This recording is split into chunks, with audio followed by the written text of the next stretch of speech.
Bonsoir tout le monde.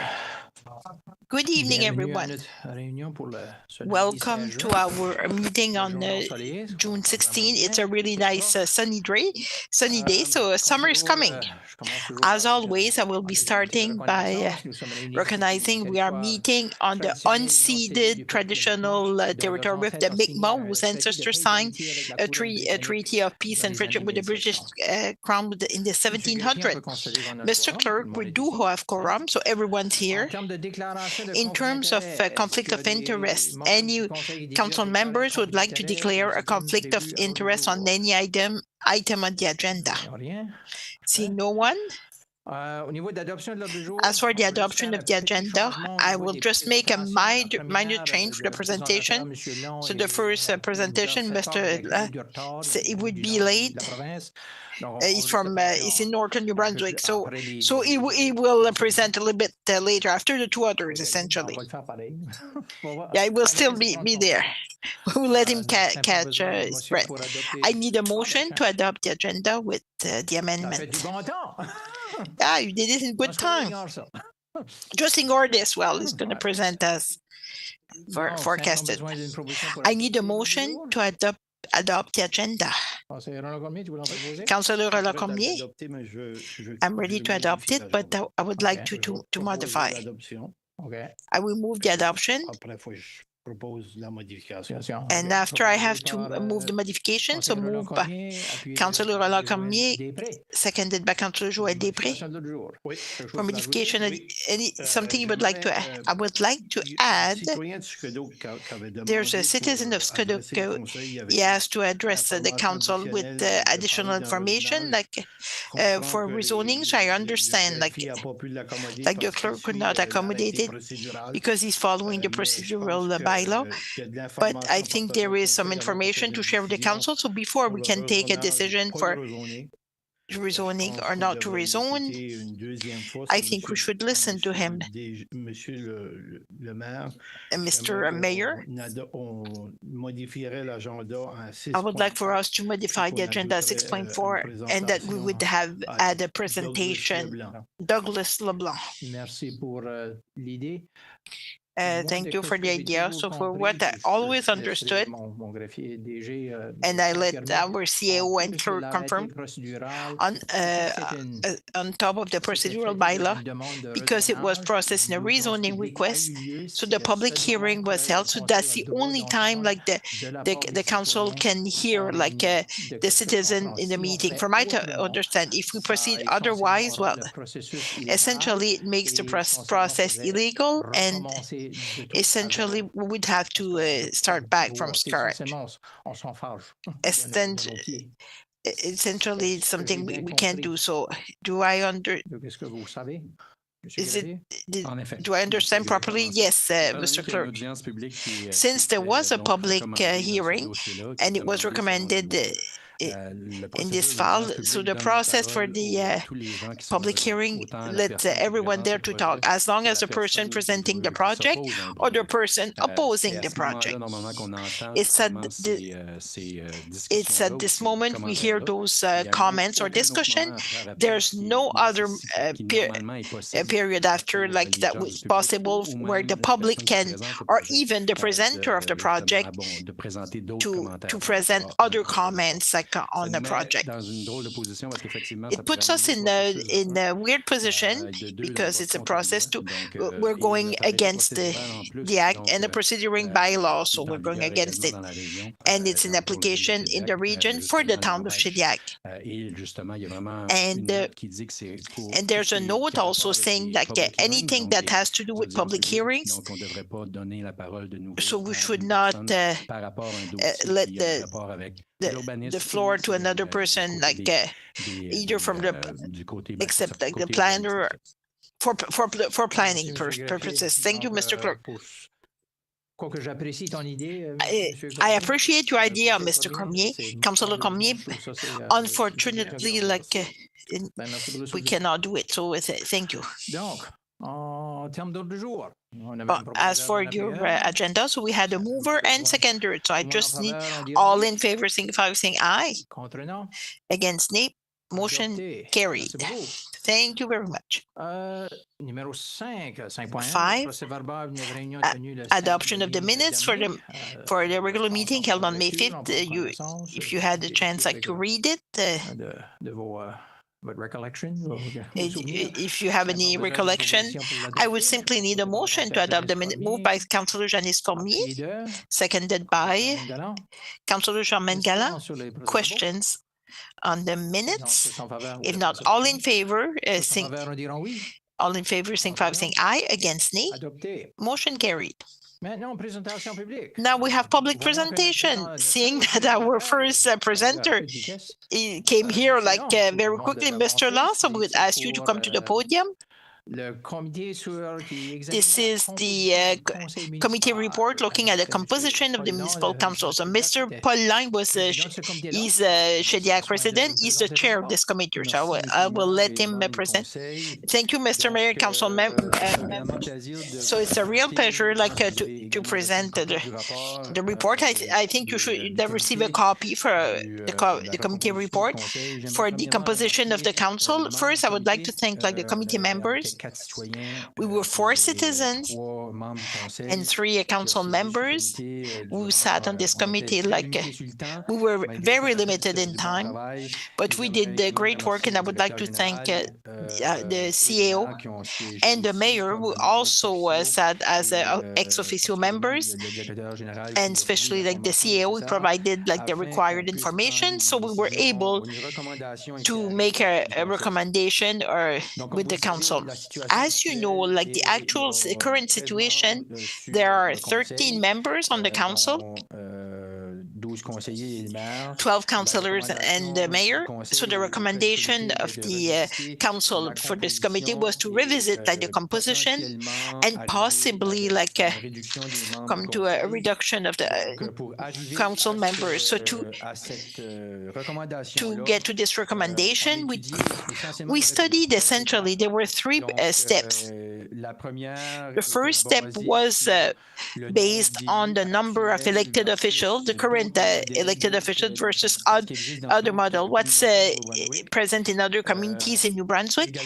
And the second step was it a hybrid council, so by ward and at large, or is it only ward or only at large? And finally, we studied the geographic component. So if we had some ward that if the numbers were reduced, how we wanted to spread those elected officials on the territory of the new municipality. So we went through those different models, and the committee members suggested a couple of options. And there's a principle that was mentioned many times, and it was the principle 2/3, 1/3. So the former town of Shediac represent 2/3 of the population of the new community, and the former LSTs represent 1/3. So this representativity was important for the committee, and the committee wanted to follow this parity between the number of elected officials from the 2 former groups and versus the new municipality. So the recommendation that was made by the committee and it's submitted here this evening, is the reduction of the numbers of the elected officials from 13 to 10. So 3 members coming from the former LSTs and 6 members from the former town of Shediac, plus the mayor elected at large. And essentially, we're going with the community of interest, and the town of Shediac reduces from 8 to 6. So this would be the recommendation of the committee. So I'm not sure, the map was circulated, so Perfect. So I'm not don't know if you have any questions on the recommendation of the committee.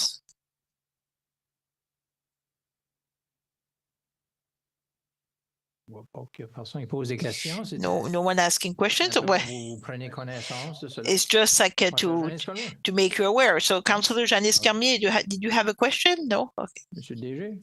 Mr. CEO, if I may add, when Sylvain did some research on the map. So another recommendation that was suggested from the committee was maybe to minimize the change for the boundaries, but there was still natural limits that the committee thought that there might be a better flow, with some words, especially the boundaries like Route 11, Route 15. So right now there are some regions, either they were part of the old town of Shediac, or they should have been part of another zone. So if you see in the report, the last two maps, and the first map is the existing limit of the existing ward, and the second map would be what's being proposed. And in the report, it mentioned the impact of the number of voters that would change. I apologize for the I have to write it by hand. My art project, I had to do it by hand with the highlighter. So it was easier to do it this way. And it explained more or less the proposed limits. So what you see is exactly the new limits. Forward, so you have the more urban ward, the Pointe du Chêne ward, Shediac Cape ward, and also the Scudduck ward. And as Mr. CEO mentioned, there were a couple of adjustments. For instance, at the end of Pont Rouge Road, it was part of the Shediac ward, and it was included in the Scudduck ward. In the Harborview Street, behind Seaside Travel, so some houses were part of the town, those were part of Scudduck. So there was some work done, to ensure the boundaries make more sense, and they respect more the community of interest. So this is the recommendation from the committee. Thank you very much, Mr. Lang. Question or comment? Mr. Paul Boudreau, yes.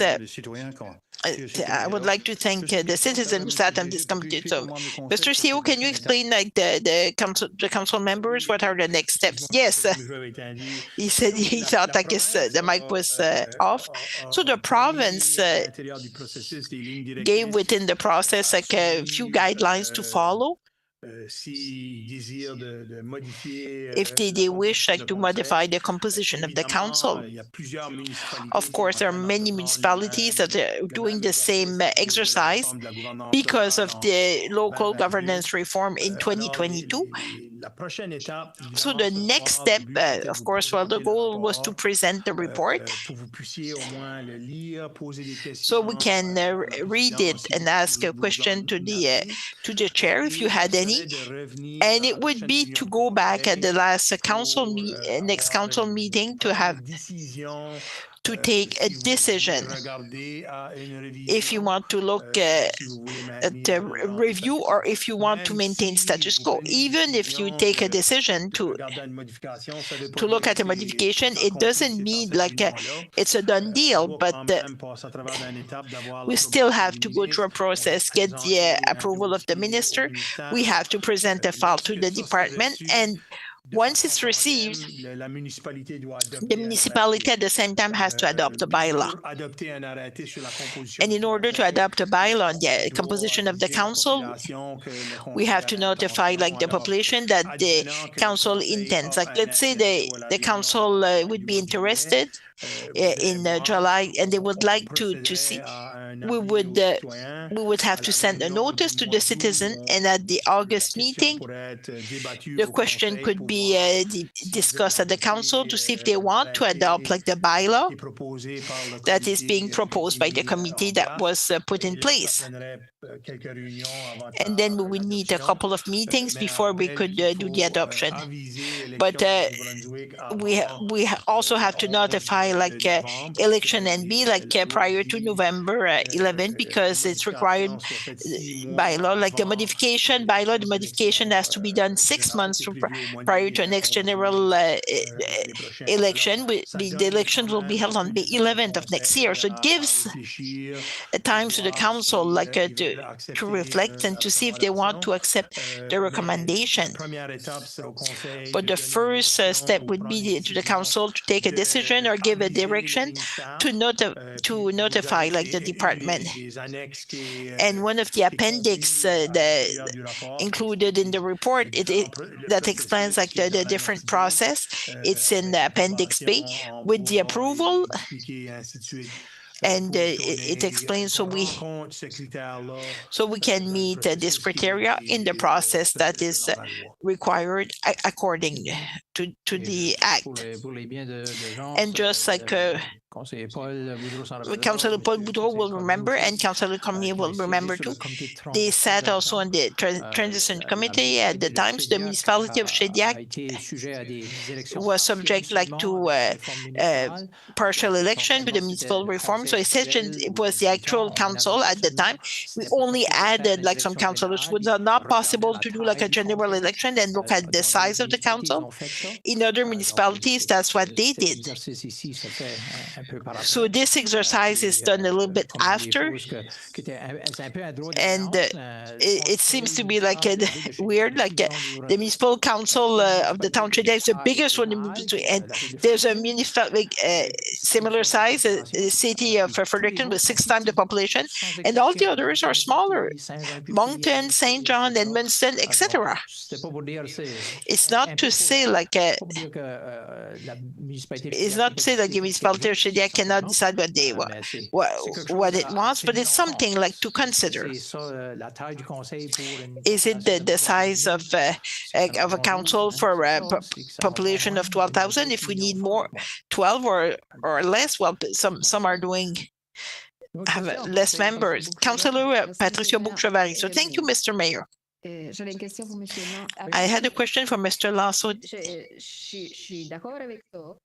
I agree with this, but did you look at the number of councillors, like odd number of councillors? So maybe it exists in other municipalities like odd or even numbers, because in Shediac we had an even number of councillors. Yes, we'll look into this, and the discussion we were also ensure, like I knew there was a discussion, does the mayor vote or not, but it was not in our mandate to decide to give a recommendation on that one. To get from principle like 1/3, 2/3, except like if the number was significantly reduced, it was the model that was the most acceptable, like with the group. So we wanted like to ensure we had a good representative with the former LSTs, and in order to allow this, well, we were at the limit. If not, if we wanted to reduce the numbers, we had to include like parts of the town like in former LSTs. So was something that was not something we were interested to look at as a committee. We could have said 11 instead of 12 and 10, sorry, but at this time it's a number like there was a compromise made. If I may add, the committee looked at some scenarios that could go as low as 5 and could go as high as 11. So, as Mr. Chair mentioned, there are different scenarios. It was important for the committee to maintain a voice from the former LSTs of a 33%. So the model, so the committee looked more into a model that ensure a representativity with as little changes as possible for those regions to maintain the voice of those those regions that are now part of Shediac. So if we went to 5 councillors in Shediac to 7, wouldn't be balanced. But I'm okay to keep 1 councillor per award, but to increase or decrease it so it wouldn't go 2/3, 1/3. So the numbers of elected in Shediac, it would have been higher. We still had to consider to ensure a good representativity and that the number of elected officials per group of citizens be equitable. We could have said 3 in former LSTs and 4 in the old town of Shediac, but those in the old municipality or former boundaries of the municipality, they experience a lack of equity. And there were some criteria also sent by the province to ensure a fair representativity in the various region. I was just wondering for the even numbers. So thank you. Thank you for your question. Councillor O'Brien. Thank you, Mr. Mayor. Just a question for populations. I think you answered my question. As an example, so we have the Brown section in Brown, 6 at large compared to 1 councillor in Shediac, Cape, Skuduk. So the equality population, will it be equal for everyone? We try to go within 25%. I do not have those numbers in front of me. Skuduk was close to 11,800 something in Shediac, Cape, and Pointe du Chêne was 715, and the former town of Shediac 6,000 something divided by 6. So there was an amount that was close 1,050.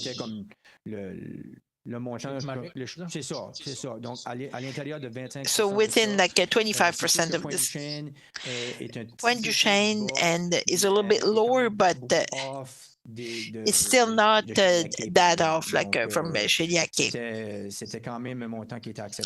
It was still an acceptable number for the committee. Thank you very much, Mr. Lang. Thank you very much for your work. So it gives an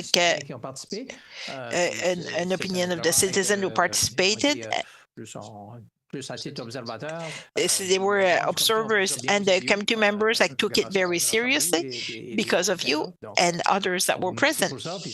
Thank you very much, and it's something the council can consider. It's not for today, but maybe in a very near future. So thank you very much, council members, to give for your confidence to the committee members. So I represent the 4 citizens who sat on this committee, and as Mr. Mayor mentioned, we certainly took this very seriously, and we like to work together, and we're hoping it will be give results in the next 4 or 5 months. So have a great summer.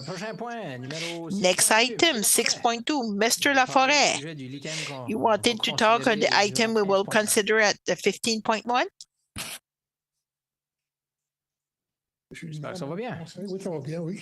I'm good, yes. So this one here, so I provided, I had a last bill, to reimburse the fees for the sanitary sewer. Just maybe a quick summary of what happened in the past. So before we had the first request, so we presented to the public works director, and you were there too. So not to put like the laterals. And at the time, like the public works director was saying, like all the municipalities were asking, even it was even part of the bylaw. So we agreed that it's recommended by your staff to manage it because the demand is there. But the reason when you have a subdivision, we don't know what will be put on each lot. So we will know exactly what was there. And some lots did not need like a lateral storm sewer. So we had asked previous before we started the work to know like if the council would be willing to reimburse like those who would not be using. And after that meeting with the council, it was yes. And the second request, it was the same thing. The new engineers like had asked, and they put many lateral sewer on the same lot. At the time, it was Councillor Peter Boudreau and Councillor Boudreau. Yeah, since there are many, and you're only supposed to have one, would you accept like to reimburse maybe one per lot? And we accepted this, and our request was reduced like by the number of extra services that were put on those services. So the third request was approved unanimously. And during one of the meetings, one of the councillors asked at the time to the CAO if we could expect to have other requests similar to ours. And she said, well, we could have some like on this subdivision. In the meantime, we were asked, so when I prepared the request, Councillor O'Brien like gave the argument like why we would continue to reimburse those laterals. And during this meeting, if you remember, it was a Zoom meeting. So we were not here, and it was Zoom. It's different than having a meeting in person like today. So when I came back, was after COVID, so I came and I saw like the mayor, and he said, well, we have a new CAO coming, a new administration coming up. Could you wait when it's in place so we can put, Mr. Boudreau did not stay long. Mr. Leger replaced him, so I asked him again to ask if I could do the request. So that's why you haven't seen me for the last 2 years, because they were transition, you had new staff, etc. But the most important thing here is if we were told previously that when we came to see you to be reimbursed with the laterals one, if it would have been no, certainly we would have tried to find another solution.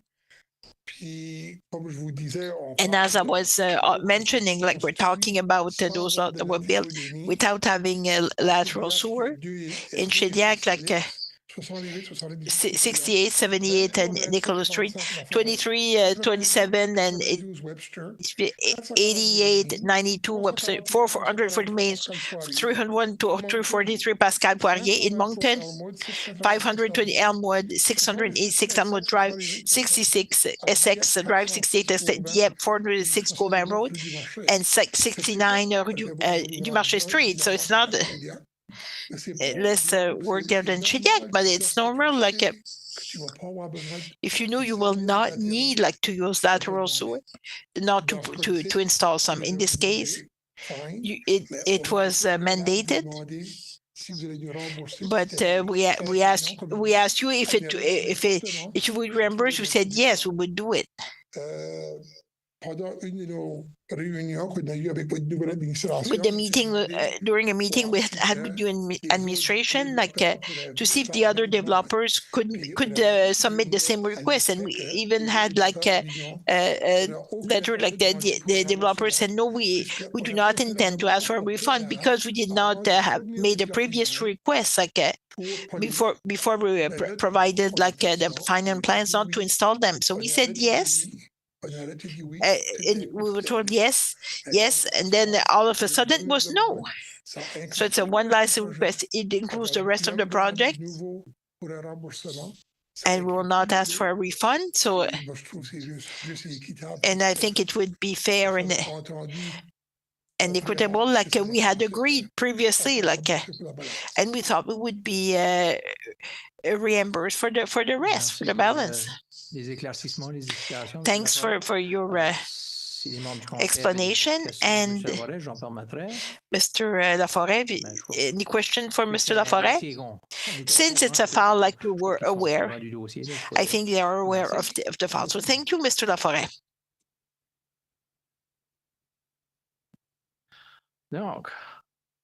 Yes.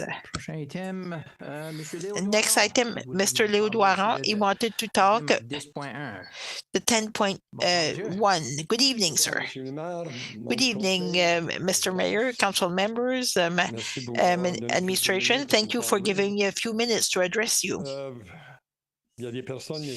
So there are some councillors, like they're already aware, like of what I'm trying to do, what I did, like I put the baby barn.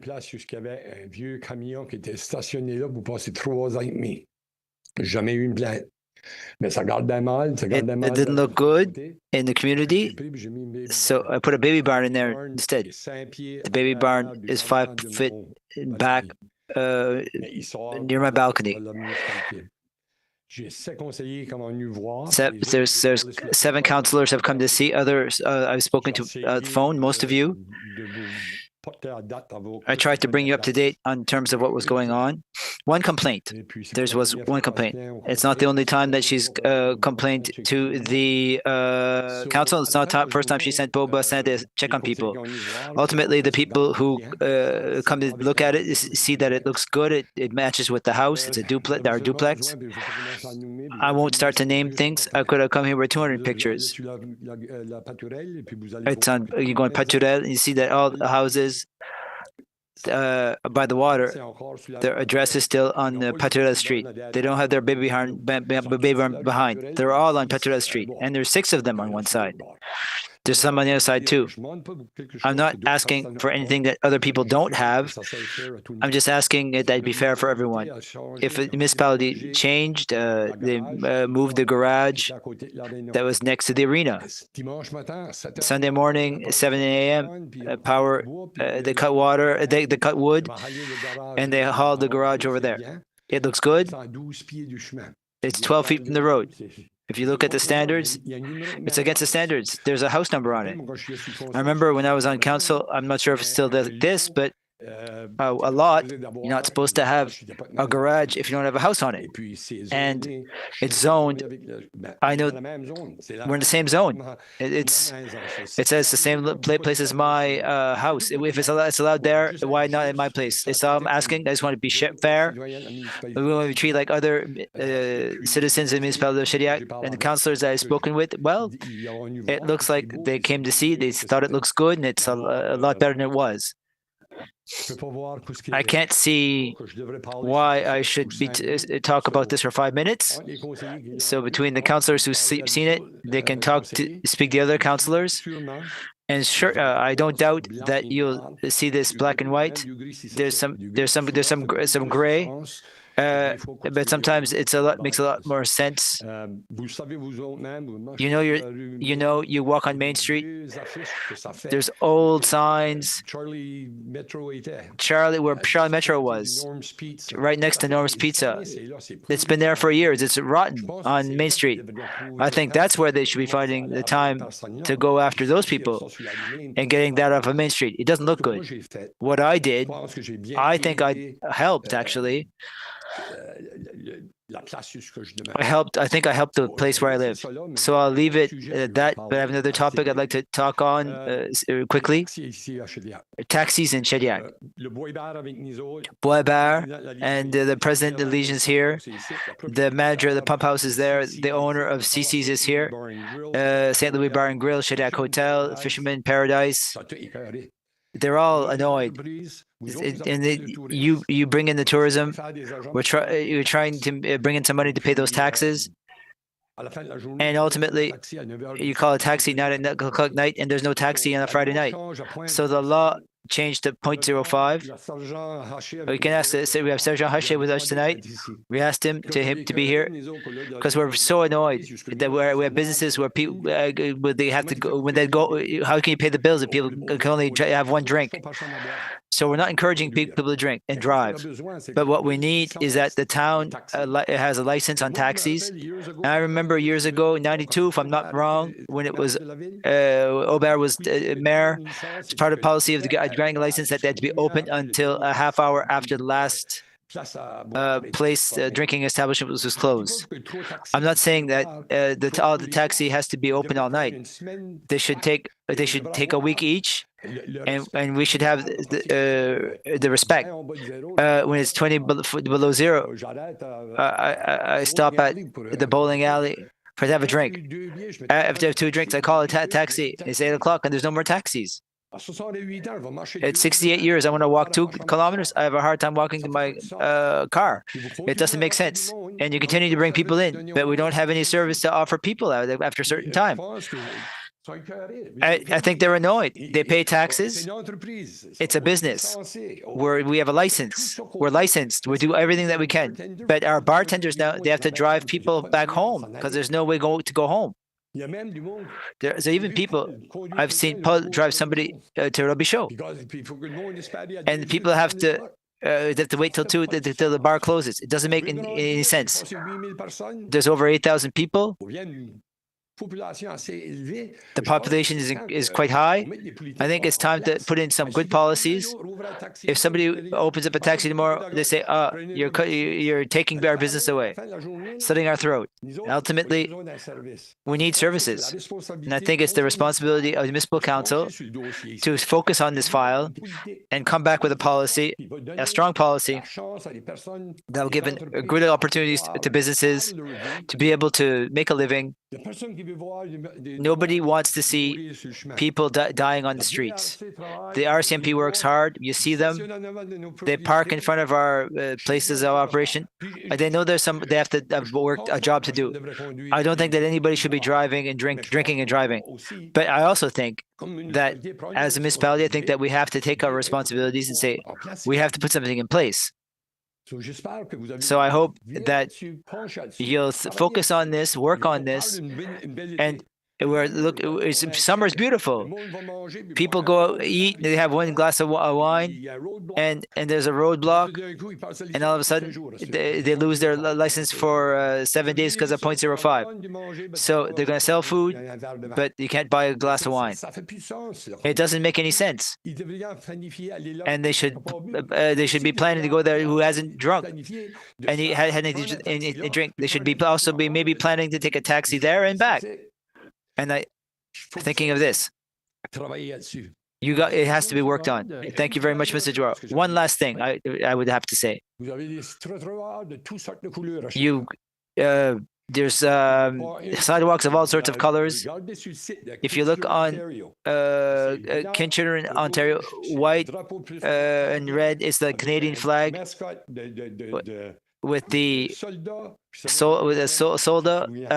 soldier. We remember. I think this year you should start to have at least one sidewalk in the town of Shediac in memory of the veterans who served our country. Thank you very much. Thank you very much, Mr. Duaro. Thank you very much, Your Worship. Thank you, Yves. There we go. So, next item on the agenda, there is no correspondence. In terms of standing and special committees, no financial report for this meeting. For the next one, there is a fire department report, the usual report. The fire chief is absent, but if you have anything to take note of, we regularly get this report. Also, the building permit report Would the officer have something to highlight? It's 5 months in, close to 19 million. It's a good year. The last few years were really extraordinary years, so maybe this is more of a normal year. But still, the figures are good. The town continues to grow. Next item, in terms of the mayor's report, I sent it to you over the weekend by email, but I would like to refer to a few items, few points. The town's delegation to the Canadian Federation of Municipalities was 2 weeks ago. The members who came, Pascal Peter Bro and Councillor Jean Cormier and myself, we attended many workshops and in-depth discussions. Many the equity. You look at a project to make it as inclusive as possible. These are good ways forward, and these are tools that we can are available that we can get through the federation, and also in terms of social media disinformation. It provided some good practices to follow on that front. It's very interesting on that front. Disinformation, clearly, they see it every day. Maybe a little less municipally, locally, but you certainly see it other places. Municipal, local, regional service commission, many municipalities, smaller municipalities than Greater Moncton anyway, we're seeking to develop shared services. We're trying to create opportunities for either sharing existing resources or to create, if we know there's a service that we need, the bill could be paid shared between several members. A good service at a lower cost is always a good thing. The Commission reviewed its bylaws, and at the annual meeting, it took place last week, and the chair and vice president were re-elected to a new term. Mayor Bourgeois of Memram Cook, vice president is Mayor LeBlanc of Riverview. I continue as the outgoing president until there's a new president. But one of the new things for committees, they were either reserved to citizens with some form of expertise, lawyers, accountants, etc. But there were many opportunities for commission members, only the mayors. We want to expand it, though, to add some opportunities for councillors from municipal councils. There are many of those committees, several committees. The commission is bigger now. It's brought on many new mandates. It allows people to take on a committee that interests them. So there'll be some things, some invitations where you'll be invited to participate if you do have the time. And if you have interest. Generally speaking, about a month ago, mind you, NB Power produced the results for its smart energy community. It was for the project that we were part of with the solar panels, the solar farm across from the 15, and we received certification that the Shediac Multifunctional Center is certified net zero. So basically, that center is being operated 100% with green renewable energy. No greenhouse gases, basically.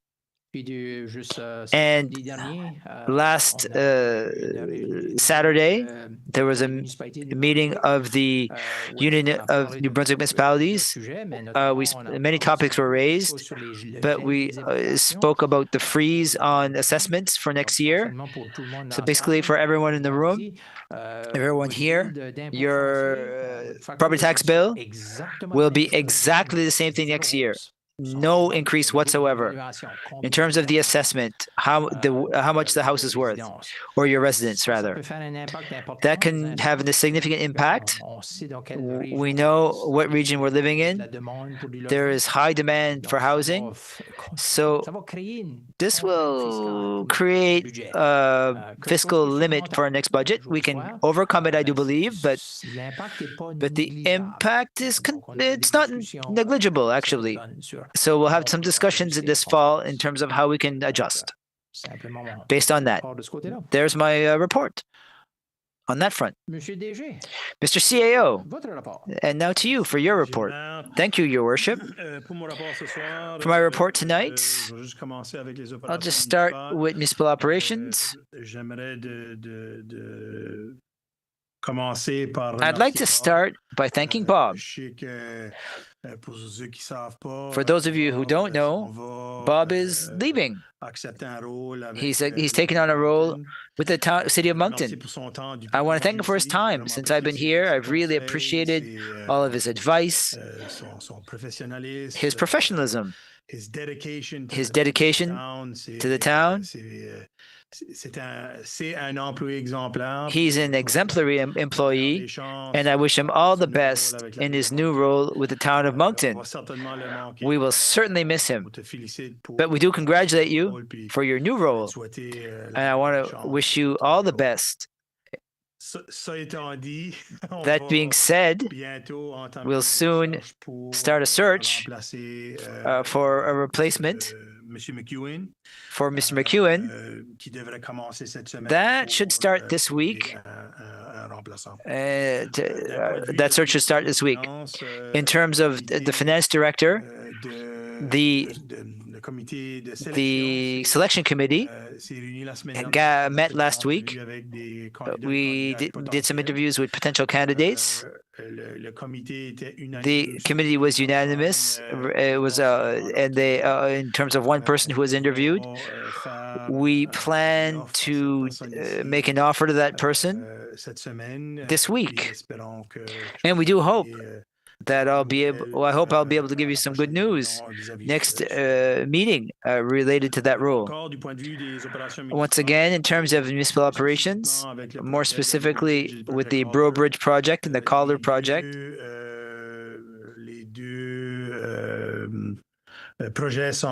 both of those projects have been started. We are certainly anxious to see them completed, but you have to see how the construction goes before we go there. We've received the report tonight about the review committee in terms of composition. We'll come back to the council on July 7th to study this question. In terms of recently, you may have seen that the flea market that was announced that will be canceled for 2025. The staff's team had several meetings, several discussions with the developer, and unfortunately, the developer chose to not go forward with this year's edition. But we've started discussions for 2026 to see that market return next year. In terms of the recreational center, I was asked to do a follow-up related to the recreation center file. In April, we granted a contract to BC2 to see to explore the question of assessing the municipality's financial capacity and develop the business plan. The group is still analyzing things.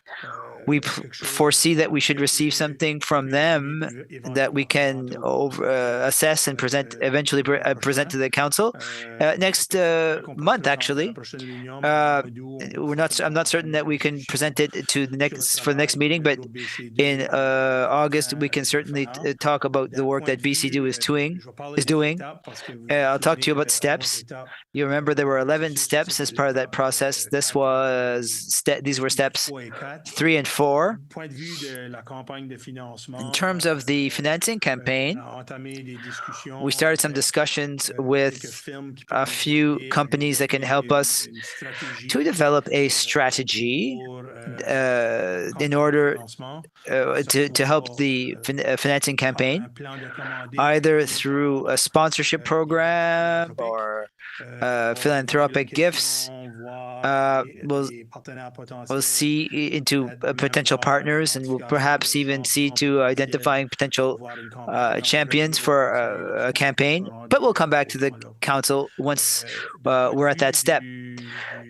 In terms of engineering and selecting a potential site, Englobe was hired a few years ago to do some preliminary work related to the center.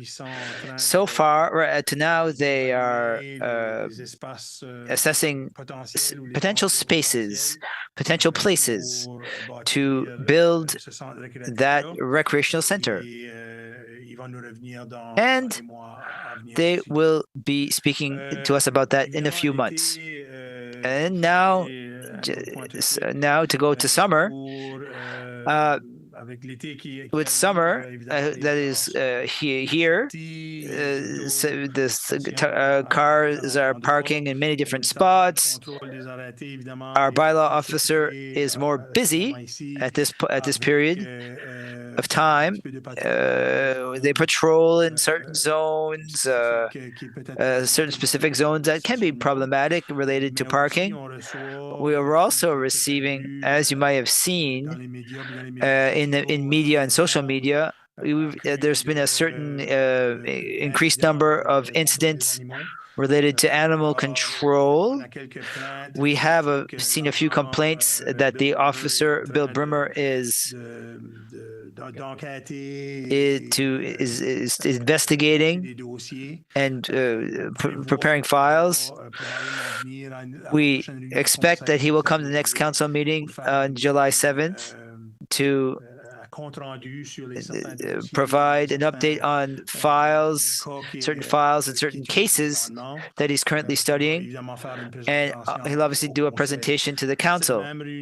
At that same meeting, we hope that we can potentially present a modified bylaw, an amended bylaw on animal control for July 7th for the entire territory. Our officer was also busy over the past few weeks.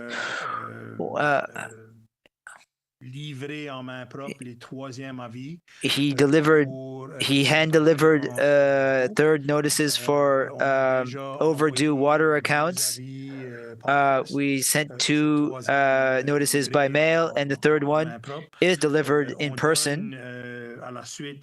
After the third notice, we give up to the 15th of July for people who will receive that correspondence to come back to us to discuss, to either make some arrangement in the absence of an arrangement, or we will shut off the water service as of August 1st, this summer. The last item, the 2 last items, are related to community life. You see that the lobster is giving another paint job, as we do every year. This year, the lobster is celebrating 35 years of existence. So we hope to be ready to unveil the new paint job to celebrate the 35 years of the lobster. The market opened yesterday. I reminded the council of this. I think that the first edition, the first week, was very busy. Obviously, we asked citizens to respect parking limits in certain areas, in certain lots, to not add work to our bylaw officer. But obviously, we have to do what we must do in such cases. I see that there are several microphones open. People would like to ask me some questions. I would be pleased to answer your questions. Councillor Jeunesse Cormier, questions on the report by the CAO? Thank you, Your Worship. So for the flea market, we saw in social media that there were some things. Have we increased the rental costs in the last minute, or is that disinformation or bad information? We always try to treat everyone equitably, fairly, in the same way. We presented the developer revised version of rates, but also a model to try to maintain the same cost with the presentation to the council to balance. Unfortunately, the developer had already started some procedures to cancel it, and we have to respect his choice. Thank you. Councillor Roland Cormier. Thank you, Your Worship.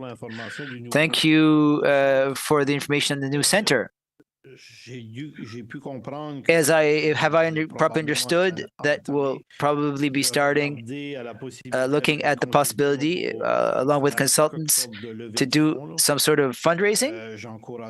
I would encourage staff, CAO, it's not a bad thing to do, but if we really, this is my opinion, if we want to do some fundraising, if we want to raise significant funds, I think it's going to cost some real money here. We have to bring the community in. We have to bring in community leaders. We have to engage them. There are people who have the ability to knock on doors and get money, and there's some people who have an ability to knock at the same door and not come out of that with any money. Some people have it, some people don't. It's important that we try to convince those community leaders who have that community connection in the business world, let's say. Because I think that I don't think that a letter from a consultant from Montreal will really bring it to Shediac. It has to be the community. We have to know if the community seems to say that they are wanting it, but the community has to be there to make sure that this project becomes viable. Thank you, Your Worship. Absolutely. This is part of the strategy, if I can use that term in a wide way. We have to identify financing champions, people for whom this project is really important. People have the ability to knock on certain doors and who will act as chairs and co-chairs of a financing campaign. But the work of the consultant is more to develop a strategy to identify, well, perhaps even put a figure on what people can get behind and what people can't get behind. And the name of the building, name of certain rooms, what can be sold ultimately. But there really does need to be a community role, and we identified that under that point of view. That's for sure. Councillor McEnroy. Councillor McEnroy. Thank you, Your Worship. I had written in my notes here for the discussions under item 13 to urge that the animal control bylaw be put in place before the summer break. So I'm glad to hear that, although it wasn't strong enough for me, to suggest that we may have it ready. I understood that Bill Grimmer was prepared to be here tonight, was on the agenda, but that got changed. He then understood, at least in what he conveyed to me, that he would be here June 23rd. So now that's been changed, I guess, to July 7th. that'll be the only opportunity for us to get a animal control bylaw in place before the summer. We've had many serious issues. We are in bad shape as far as town goes, with having basically no bylaws in Pointe-aux-Chenes and other amalgamated parts of the town. This is a very serious one. You all know, those of you who are at the front of the incident that occurred last week, where a woman was viciously attacked. According to Bill Grimmer, could have been fatal. A few minutes or less longer, it's that bad. The lady lost consciousness twice while at the medical center for 2 hours being treated for that event. We don't have a bylaw. Bill Grimmer has been attending to serious events like this to help as much as he can, but we have limitations. The residents are furious, and I can't help them with why, because there is no justification. There are reasons why there are no bylaws, but there's no justification for it. I would guess by the fact that there was no reference made at all to the consultant that was supposed to do so much work for us to prepare people to understand what the bylaws meant. I think we took bad advice in going in that direction. We should have just proceeded as a government that had a job to do and do the job. Amendments can be made after the fact if something doesn't apply in a particular area or shouldn't apply. I understand from Bill Grimmer that under our current bylaw, you're not allowed to own a horse. Well, that would change for Skiduk, obviously. Getting the bloody bylaw in place immediately is important. Worry about tinkering with the changes that you need afterward. You're just not going to enforce something that doesn't make sense. So but don't worry about delaying and delaying and delaying for administrative reasons. Putting something in place that it really is critical. So I'm hoping to get a commitment that this will be done by July. That's what Bill Grimmer wants. He's very frustrated in having to go to these areas. He wants to go. He wants to help, but he needs a bylaw to be able to enforce. He can suggest to the people that own that dog that they put a muzzle on it or that they cage it, and they laugh at him, or they just say, there's no way I'm treating my dog like that. Mm-hmm. Well, you got no bylaw. It's embarrassing. It's terrible, and to me, it needs to be a priority more than anything else. Thank you. Thank you. Merci. Non, bon, understood. Conseiller Peterborough. Councillor Peterborough. Les items du rapport. Yes, on the report. I don't know if I can ask the question. Is concerning the Big Lobster. I know you mentioned what's being done, but I noticed like lately, like the lights are not working. I'm not sure if we have a problem with lighting problem. It's not only lighting problem. We have a problem with the flag. So within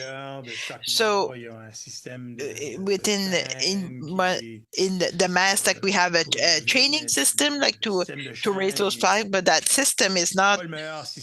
It's not the best system in the world because it breaks often inside, and we're stuck to replace them, but it breaks elsewhere. So we're looking at a different system, like within those masts, and so the team for community life is looking into this with a possible supplier. But the question of lighting, so we are looking for, and I spoke with the superintendent like a couple of weeks ago. We would like to light it the way that would be more than the lights that are already there, like really so we can focus on it. So we started discussion with lighting companies. So they're lighting places like Acadie Lumina and Bouctouche, the Little Peu. So we really want to have a lighting system that makes sense, and not only lights that on site. Yes, we have challenges, and we're looking into this issue, but I do not have any definitive date because I do not follow up. But I could definitely do a follow up and get you an answer. So I'm happy to know we'll put more than the regular light, because I think this year we'll have more tourists than the previous year. So I think it's a good time, to really highlight this lobster. And if we could have a lighting system similar to what they have at the Academia, it would be like a big plus for the municipality. So I'm hoping we'll have it for this summer. Could be lobster lumina. So, thank you. No, I thought we'd have a better hit this joke. Is lobster lumina joke. Well, he said we'll find something. Now, item 10, recommendation for the Southeast Regional Service Commission. We had the 3 items, sorry, Councillor Cormier. Mr. Mayor, if you ask, I did not heard it, and I apologize. And if you're not asking, I would ask that you ask. I don't know if you ask it.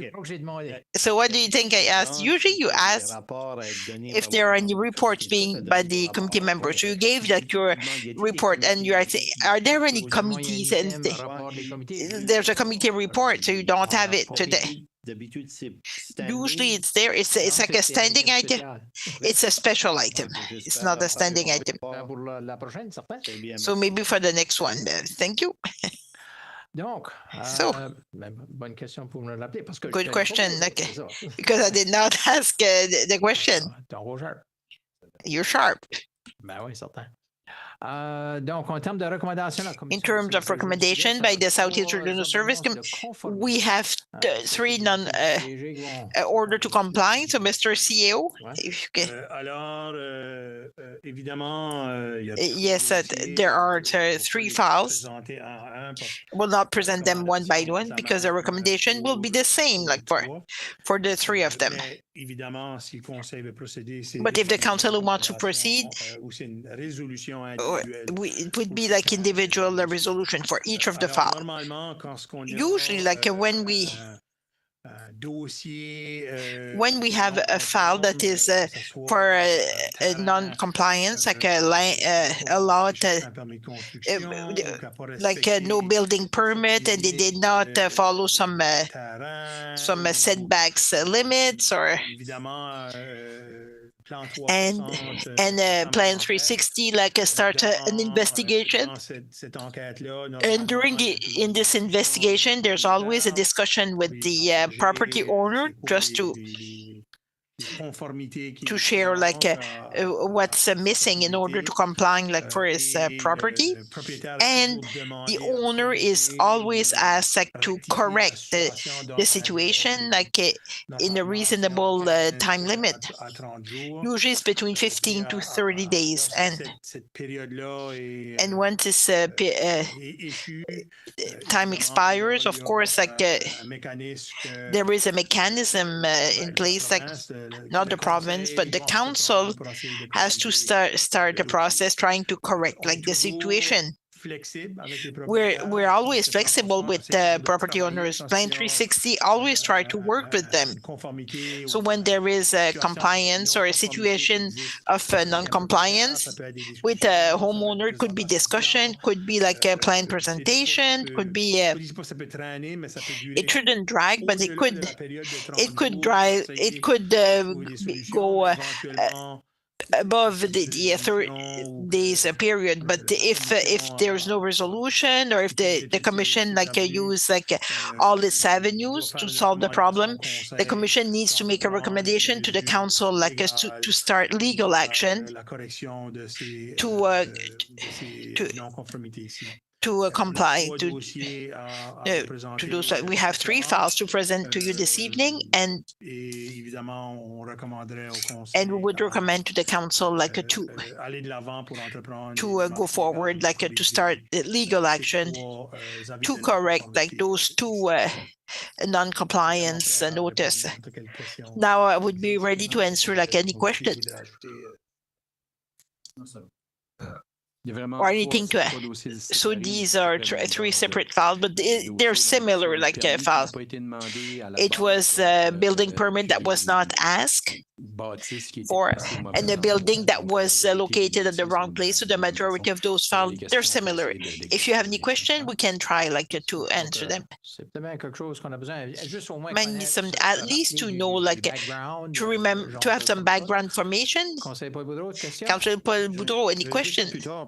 I would have a question later, like for just a question to Yves or Sylvain.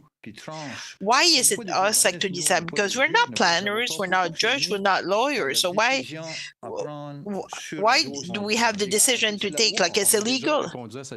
We already answered those questions like in the last week. Councillor Boudreau, a couple of weeks ago, you answered the same questions. I will give the same answer. Plan 360 has a certain number of measures they can take. But if the person decides not to comply, well, it's up to the municipality to take a decision, and we have to go to the Court of King's Bench and to file an action against the citizen. This is the way to proceed with all these files. So the last step, Plan 360 cannot bring a citizen to court. It's the role of the municipality. So that's the Planning Act. Because this belongs like to the local government. It's the law that is. It seems we're going against the law. It doesn't make any sense. Like to have this responsibility on any file. If the police stop someone for speeding, we cannot say, well, it's just my opinion. It's not the same law, but I agree with you. But in this case, with the Planning Act, but the disposition in the Act that once an organization is working with us planning, well, we're using all the possible methods to ask the citizen that can comply, and if they decide not to do so, well, it's to go to court. Mrs. Deputy Mayor, so thank you, Mr. Mayor. So for the three or one, since we had the presentation from a citizen this evening, if right now we're acting per by complaint, if there's 150 residents that are non-compliant, I forgot like the French word, if they're not compliant, so we can do nothing unless someone files a complaint. As a bylaw officer does not do it, so it's on a by complaint basis. Yes, you can ask. It's not only like based on complaint. It's mostly done by complaint, but it's not the only way. Let's say like there's an officer from Plan 360 that we would see like a non-compliant property. He can act at the moment. So sometimes it's based on complaint.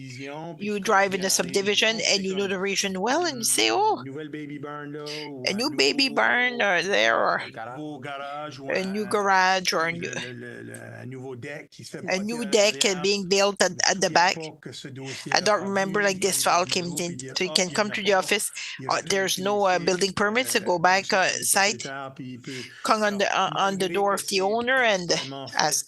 But usually it's done by complaint. But there are some cases it's simply because we drove by and we saw like you had the building, and it's a duty to know the territory. Often it's the same officers or the building inspectors. They are the territory, so they're aware of the files and the ongoing files. So they have a duty like to kind of police. It's not an active police. And if they show this is something like they will act on it.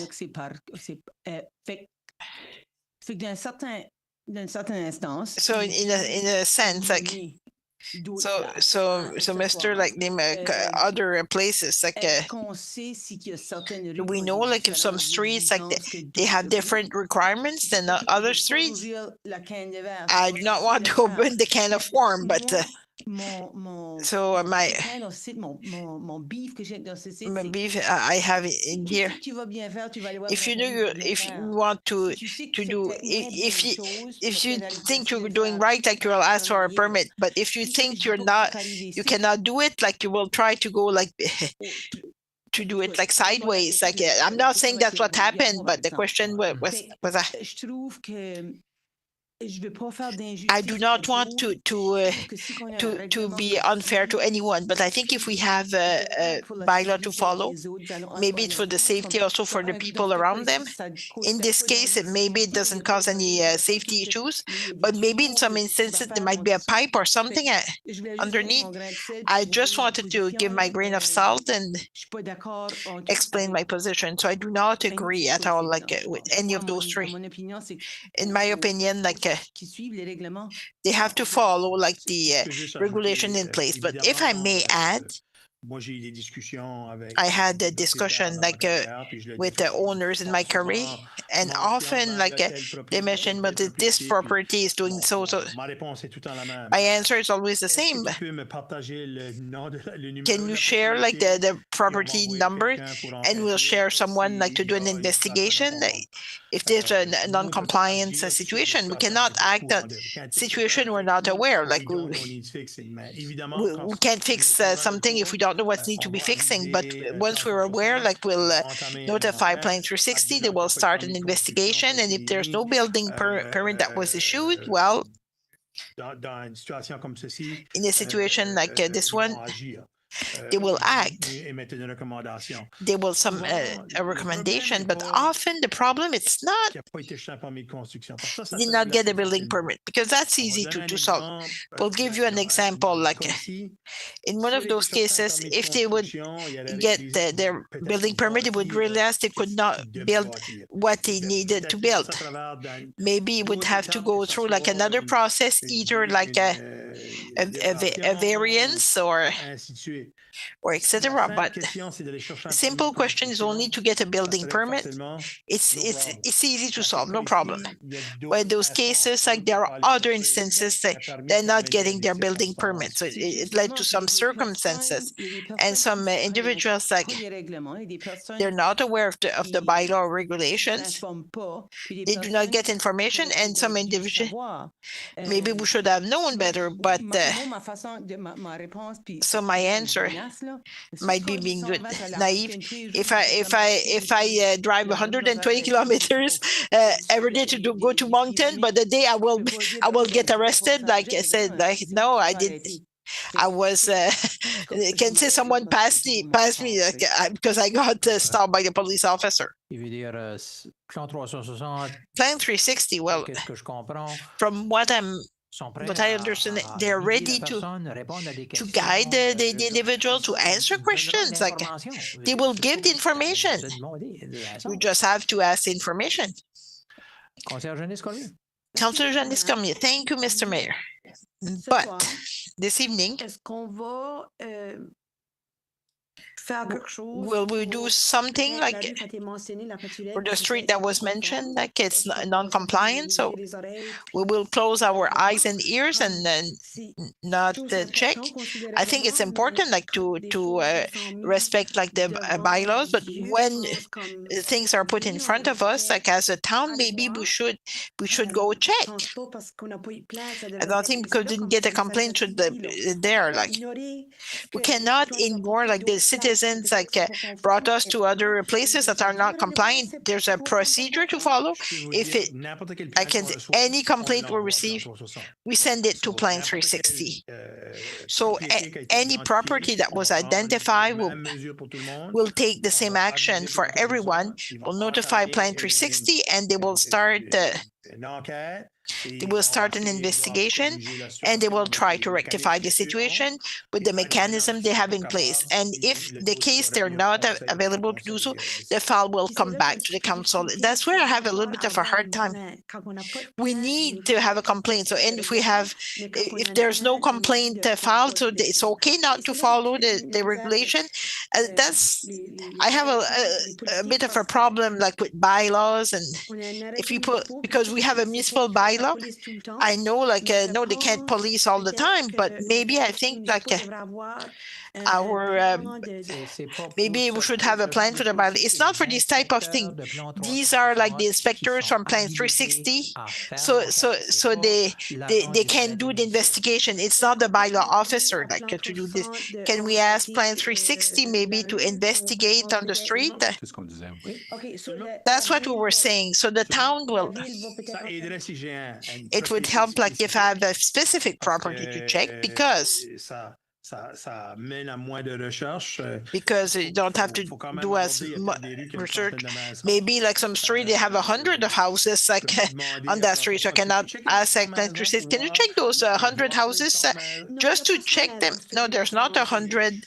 There's not 100 houses on that street. Like, but if we have like a specific address, absolutely. Like we'll send the file to Plan 360 so they can investigate. So do you suggest the citizen to send the addresses? So I can tell you, I get some calls on a regular basis, and I would say that it's probably like the only anonymous process.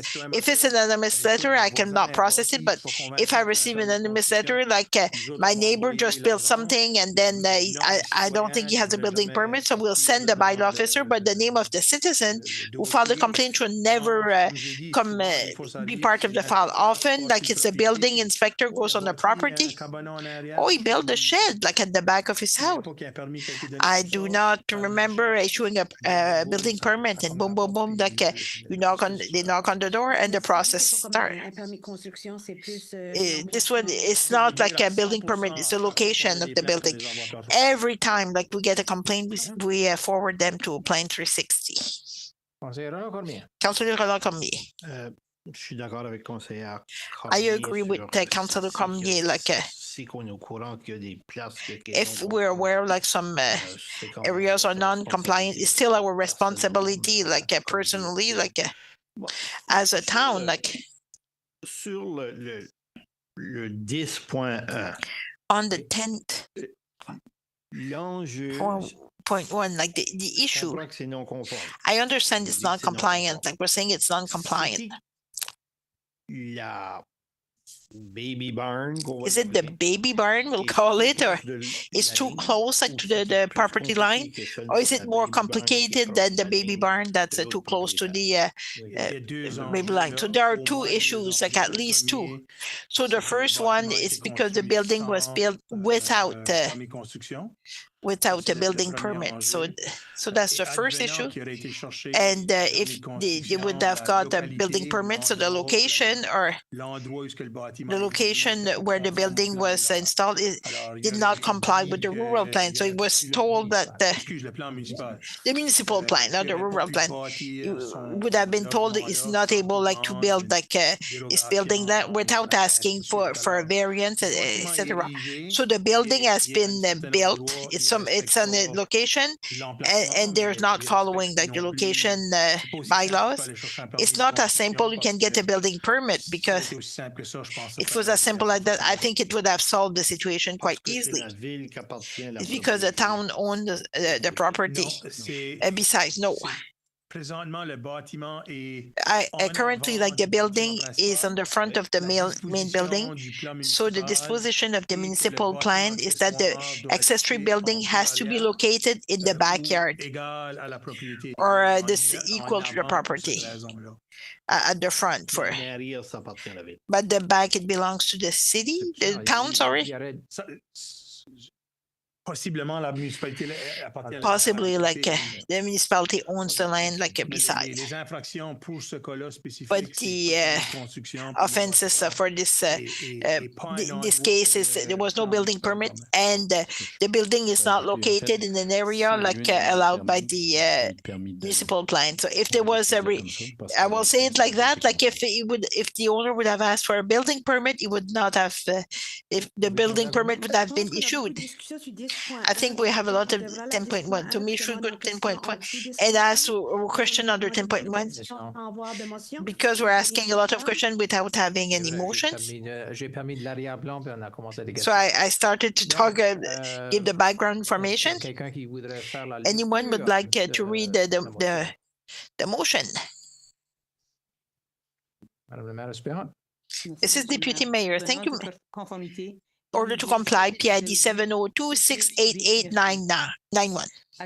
Whereas the Southeast Regional Service Commission has exhausted its legal actions against the owners of the land identified by the PID 702-688-91. Whereas it is up to the municipal council to authorize or not legal measures to force compliance with the bylaw. Therefore, be it resolved that the municipal council of the town of Shediac authorize the administration of the municipality to initiate legal action against the owners of the land identified by the PID 702-688-91. I shall move, Mr. Mayor. Moved by Deputy Mayor Sylvie Colette Boudreau, seconded by Councillor Germaine Galland. Question. Questions? Councilleur Patricia Bourg-Chevalier. Councillor Patricia Bourg-Chevalier. Thank you, Mr. Mayor. Le DG n'a parlé un petit peu. So DCO mentioned it briefly, so that's where I was going, that for a variance. And Councillor Cormier aussi mentioned the Patriot Street, as Mr. Douaron mentioned. So we'll vote on this here. If there are some houses on Patriot Street, like the building is in front and they got a variance and the permit, and I think Mr. Douaron should get like a variance. That's what we don't know, and we're going forward with this. Was it already mentioned with Plan 360 to get a variance like for his building? Plan 360 has exhausted its legal action, so they had the discussion with the owner. So they gave him options, and those options were not looked at. At the end of the day, it's difficult to ask the planning and review committee to grant a variance once the building is built. But Plan 360 gave notice they could give, and specifically for his right and what he could and could not do. And they're up to the point where today they cannot that's the only action they can take now. It has to be compliant. So there was no possibility to go to a variance because the building was there. So they look at those options. So so it was involved in this process. It was a Plan 360 and the landowner. It's not necessarily a similar situation where there's a rezoning when we need variances. It's discussed with the owner at the time, and then it goes to the PRAC committee for those variants. Essentially, it makes a project compliant with the variance. It's a tool the Plan 360 know they have. If they cannot agree, they cannot agree. Understand, but if the others got it and they got a variance because they did okay, he did know and know. Maybe he knew it didn't go, and we don't know. If it was done elsewhere, well, at the end of the day, there's also a request for a building permit, and I agree. It was the first offense, and when the person went to Plan 360, the project was not compliant. It was up to him and Plan 360 to find a solution. They were not able to find an agreement or solution. So that's why we're here to get into motions, not goes through, to continue to ask. Now it's up to the point the council decides what action they want to take, and the real action they have, it's a legal action for now. If we vote against legal action, so the person who filed the complaint will have to accept it's not compliant. It's a decision from the council. If the decision was taken, if the council votes against, so it's dead. It's over with. No action will be taken. So it doesn't have to comply. So the person who filed the complaint, well, the council accepted that the property is not compliant with their own bylaw. because Si on n'est pas au there was a courant, complaint, we're on not ne aware. saura pas. If we're not aware, we cannot act. Je comprends toute l'explication. Jusqu'à temps que c'est arrivé, on est pas au Until it courant. happened, well, we were not aware. On est 300 personnes, 300 I know we would résidents have like 300 residents that will pas conformes. that are not compliant. De nos années depuis 2012, You know, quand since c'est arrivé 2012, quelques it fois, happened. ça veut It dire que happened a la few grosse times, majorité but du it temps, means the majority of the savent time, like trouver une they're able, manière, like to find a solution. solution. Merci. Thank you. Prochain. Next one, Councillor Janice Cormier again. Dans la question, C'est bon, t'es là. The question, so tu m'as pris par surprise. Là, j'ai comme... you caught me by surprise. I can get back to you. Ouais, je te saurai. Conseil bureau. Councillor Peterborough. Thank you, Mr. Mayor. Dans ce cas ici, on voit que In this case, like we il see, faut avoir un compromis entre there was les deux could not parties. have reached a compromise. The two parties could not reach a compromise. But one thing we have to Qu'est-ce qui était là understand, avant, qu'est-ce qui est là maintenant? what was there before and what's there now. Like S'il y a des gens qui avaient vu qu'est-ce qui était if avant, people saw what was there before, like il y avait une an sorte old car, like d'électricité there was like a really like Ce qui est dilapidated là shed. So what was est pas conforme. built there is not Mais, compliant, but ça embellit quand même it still improves like the property de qu'est-ce que c'était avant. compared to Puis, what it was before. À un moment donné, And le conseil a the council peut prendre can- des décisions semblables. can take similar Dans ce cas decisions. ici, je verrais In mal this case, I would que, not see it.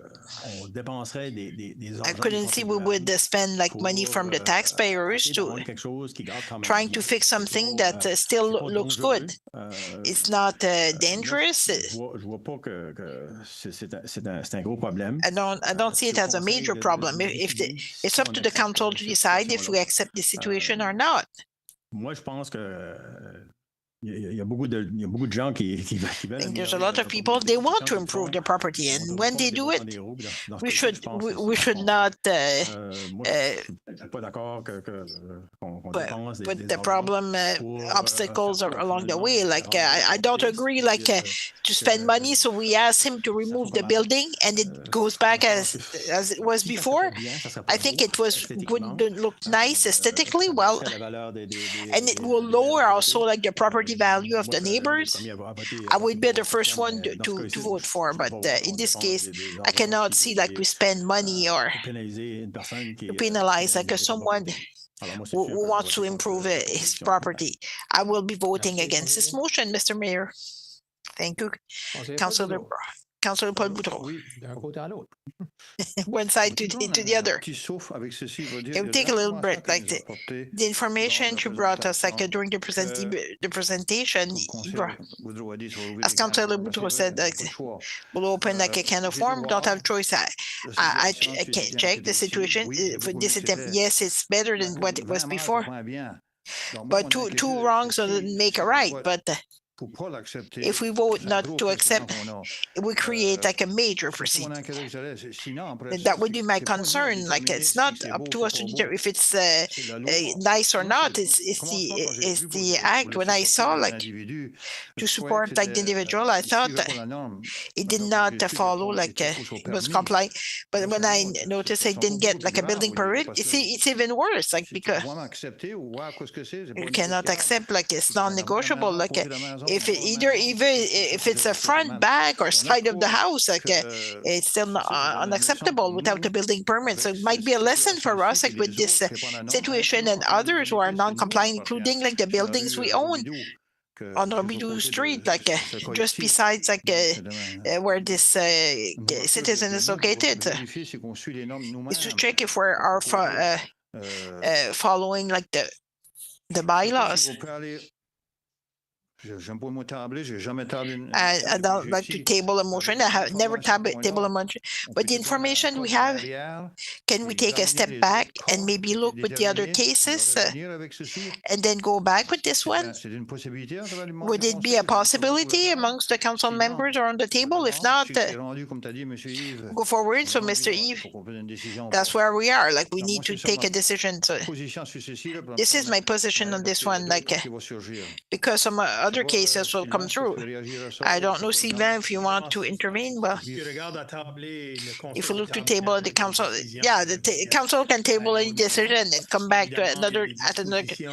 There are some provisions in the act. We have a certain limit of time to follow, such as a reasoning request, like 180 days after, like you submit a request. But we still have some provision. But we will still be able to wait if that's the decision of the council. If we have other specific cases, the council asks us, I would like for, what are the specific questions or the specific information you would need, like to answer all those questions? If you ask us to look at other properties, and we'll do it for sure, but do you need that information to make a decision, a specific decision on this file? That's what I'd like to clarify. Yves, I'm not a city planner, but if the planner has studied these case by case, included this one. It said, as Peter said just now, look, the Paturel is not serious or not serious. They could make a report. It takes a month, 2 months, 3 months. It's not the end of the world. That's what I would see. To try to settle or evaluate these properties that I expect that we'll see for the next 3, 4, 5, 6 months. I'm not sure if I'm reaching out, but Mr. Clerk, you used the right term, Councilor Boudreau. You spoke of a precedent. Irrespective of the number of buildings that we identify in Shediac that would be in the same position, they will be in non-compliance. If the people did not seek permits, it's a funny message we're sending. That's just my personal opinion as clerk. But put myself in a position where anybody were to add something to their house throughout the municipality, you'd be in a position where, well, there's a precedent that where we accepted some certain cases. I'd just like to remind you of that. If I might add as well, could we advise the council as part of this process before a compliance or notice comes in? Yes, absolutely. When the owner receives this attention, we receive correspondence. If the council wants to know that such and such property was investigated, we can send you the letter. We can do that. Yes, absolutely. But we'd be bringing you we bring you a file when it's ready for decision. The 3 files that we're bringing before you tonight are 3 among 20 or so that we received in the last year, but 17 of them either led to nothing or are still being investigated. Either the owner sought the building permit, etc. And then now they're in compliance because they actually followed the rules. But if you want us to present files earlier, we can absolutely do that. But it could be a file that will lead to no decision, ultimately. Thank you, Councillor Germaine Garland. How much does it cost to go to court, to bring this to court? What's the cost here? Well, how much does it cost the municipality? It will cost lawyers' fees, time. Ballpark? Each case is different. I can't put a ballpark figure. If you want a ballpark figure for these specific cases, I can ask. It's just you're opening a can of worms. If you go to court, it's going to cost money in the municipality. It's not just, is it money that we want to add to taxes?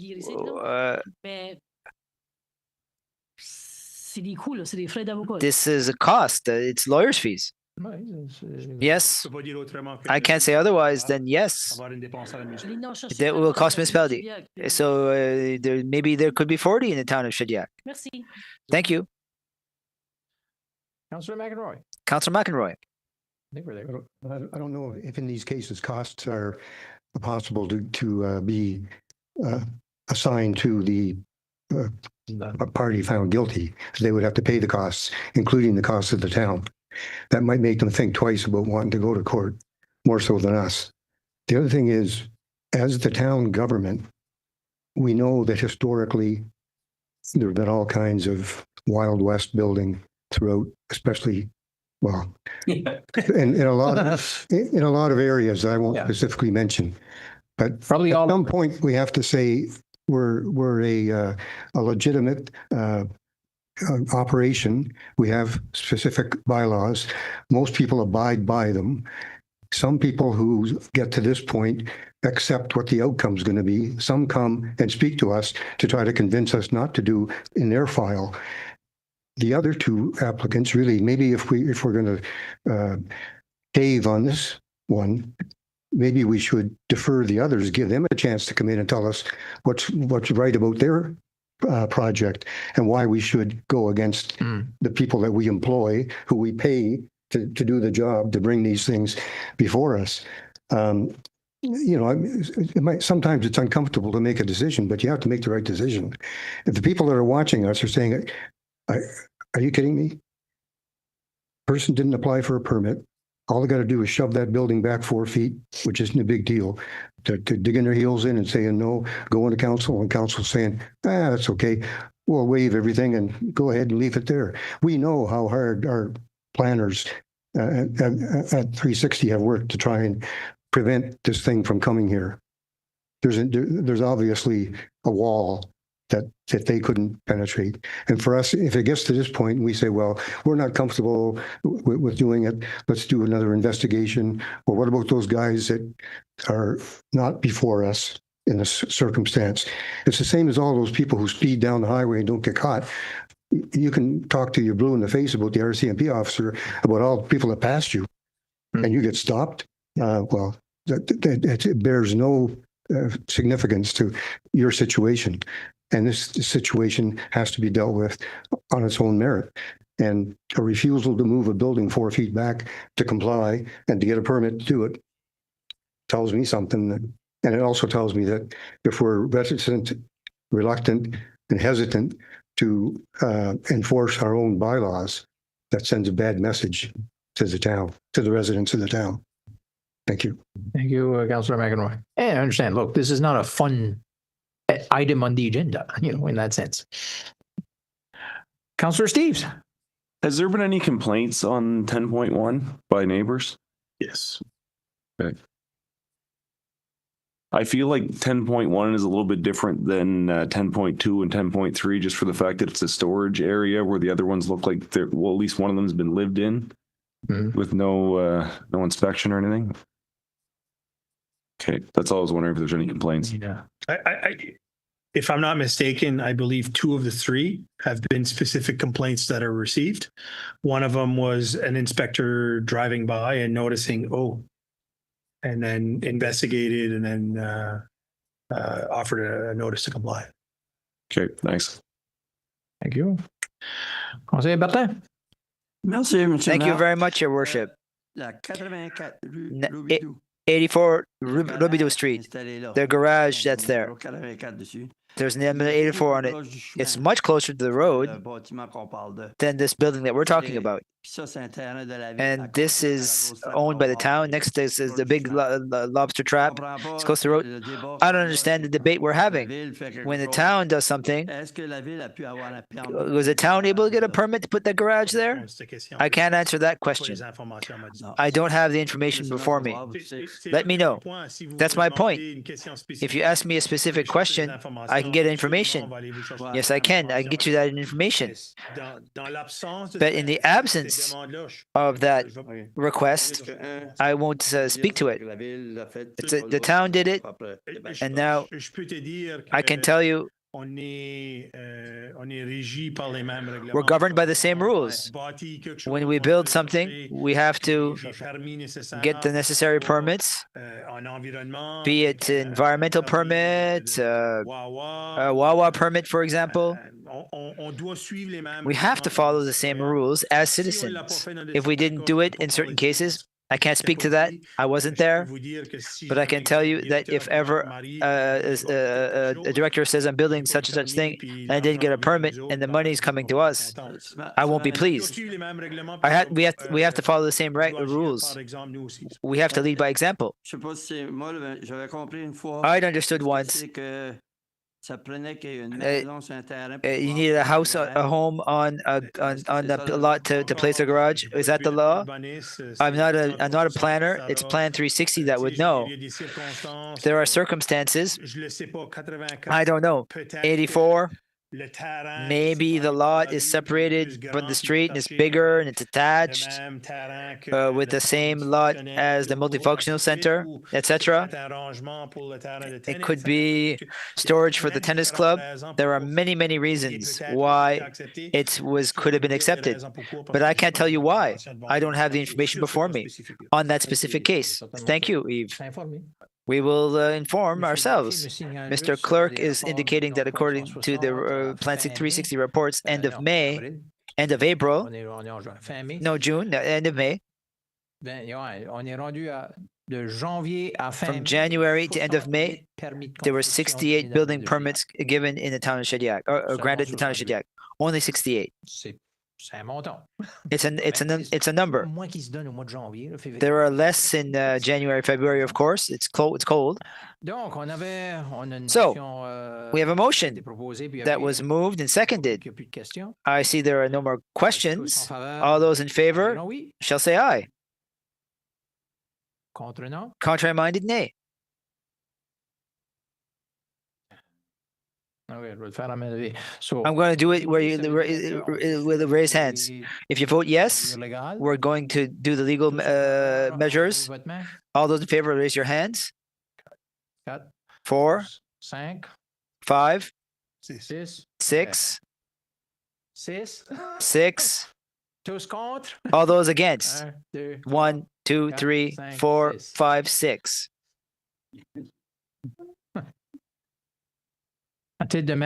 As mayor, I will vote to respect our own bylaws. Thank you. 10.2, non-compliance. So we know this process better. Can we have? Is there some background for this one? Yes. This one is a building, same thing as the first one that was erected without a building permit. You have to excuse me. It's one of the two files. I'm not familiar with which one it is, where the owner did made no efforts to correct the situation. It is possible that when we launch legal proceedings, that the file might settle as well. It might not necessarily go all the way to the end. I'm sorry, I don't have it, which of those two files it is. But obviously, if it's a file where there was no building permit before erecting the building.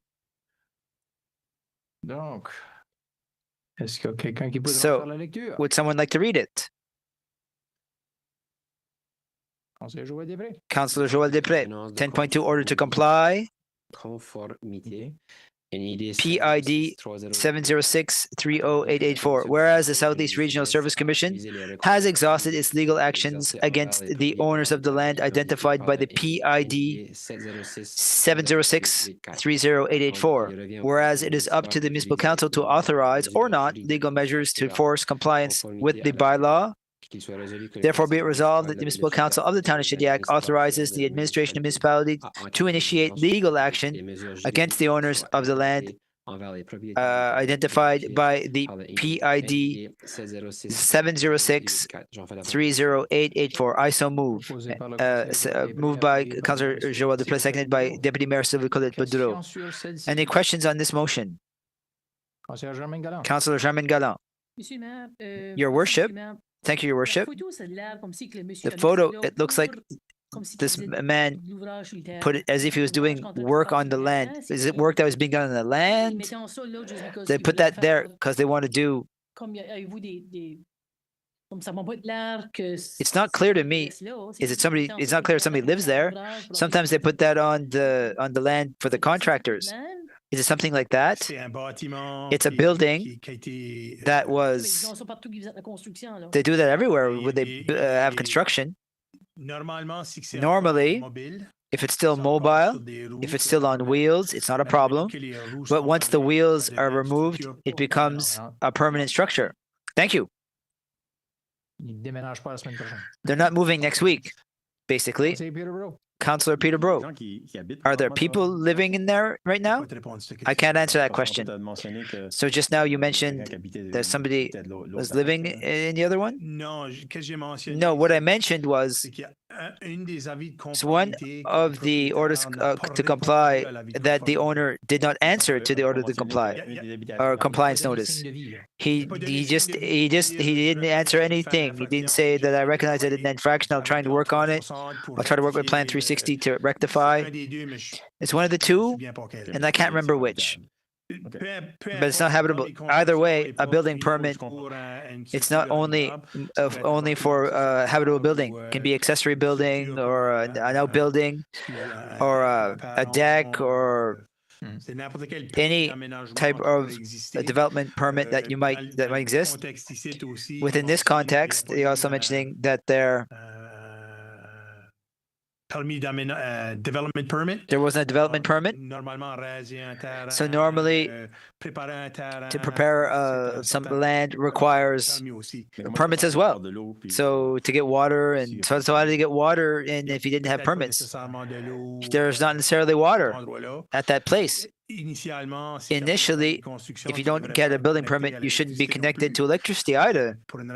But for some reason, there's some buildings sometimes who get electricity and they don't have a building permit. I can't answer that question. And as indicated in the first paragraph of the letter, it says that a non-compliance notice had been sent. It's for a previous building without a building permit. That structure had to be removed. So it's a second building, but without a permit again. Thank you. You're welcome. Councillor Patricia Brooke-Chevalier. Thank you, Your Worship. Now, this case, there was no permit. So 2 permits. I don't know the rules for Skuduk for is he in compliance with being properly placed on the land or is it just the permit? If he had answered and he'd gotten the permits, he'd be fine? Would he be fine? Not necessarily. There might be other items that he's not in compliance with. It's at that point where he gets the permits where he'll be told, well, maybe you're not in the right spot, etc. We know a little more about the first case because he shared it with us. Here, there was no sharing. There was no building permit, no construction permit, and he didn't correct the situation. If it might be as simple as he'll go there and get his set up a permit and his building permit, and then after that there's a penalty. It's 1.5 times the normal price of a building permit. There's a little monetary penalty, but it could be easily settled. But if you don't make any efforts, or if there's other situations, that's why we take legal action. So if the previous case we wouldn't have known it being in compliance. You would have received what was in the letter, that there was no set up permit, but he was also not in compliance because in front of the building, the outbuilding was in front of the main building. So nobody, we don't have that information here. That's great. Thank you.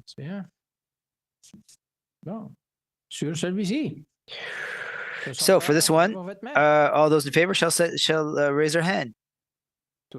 All those against shall raise their hand. Motion carried. Thank you. And 10.3, order to comply. The background on this one.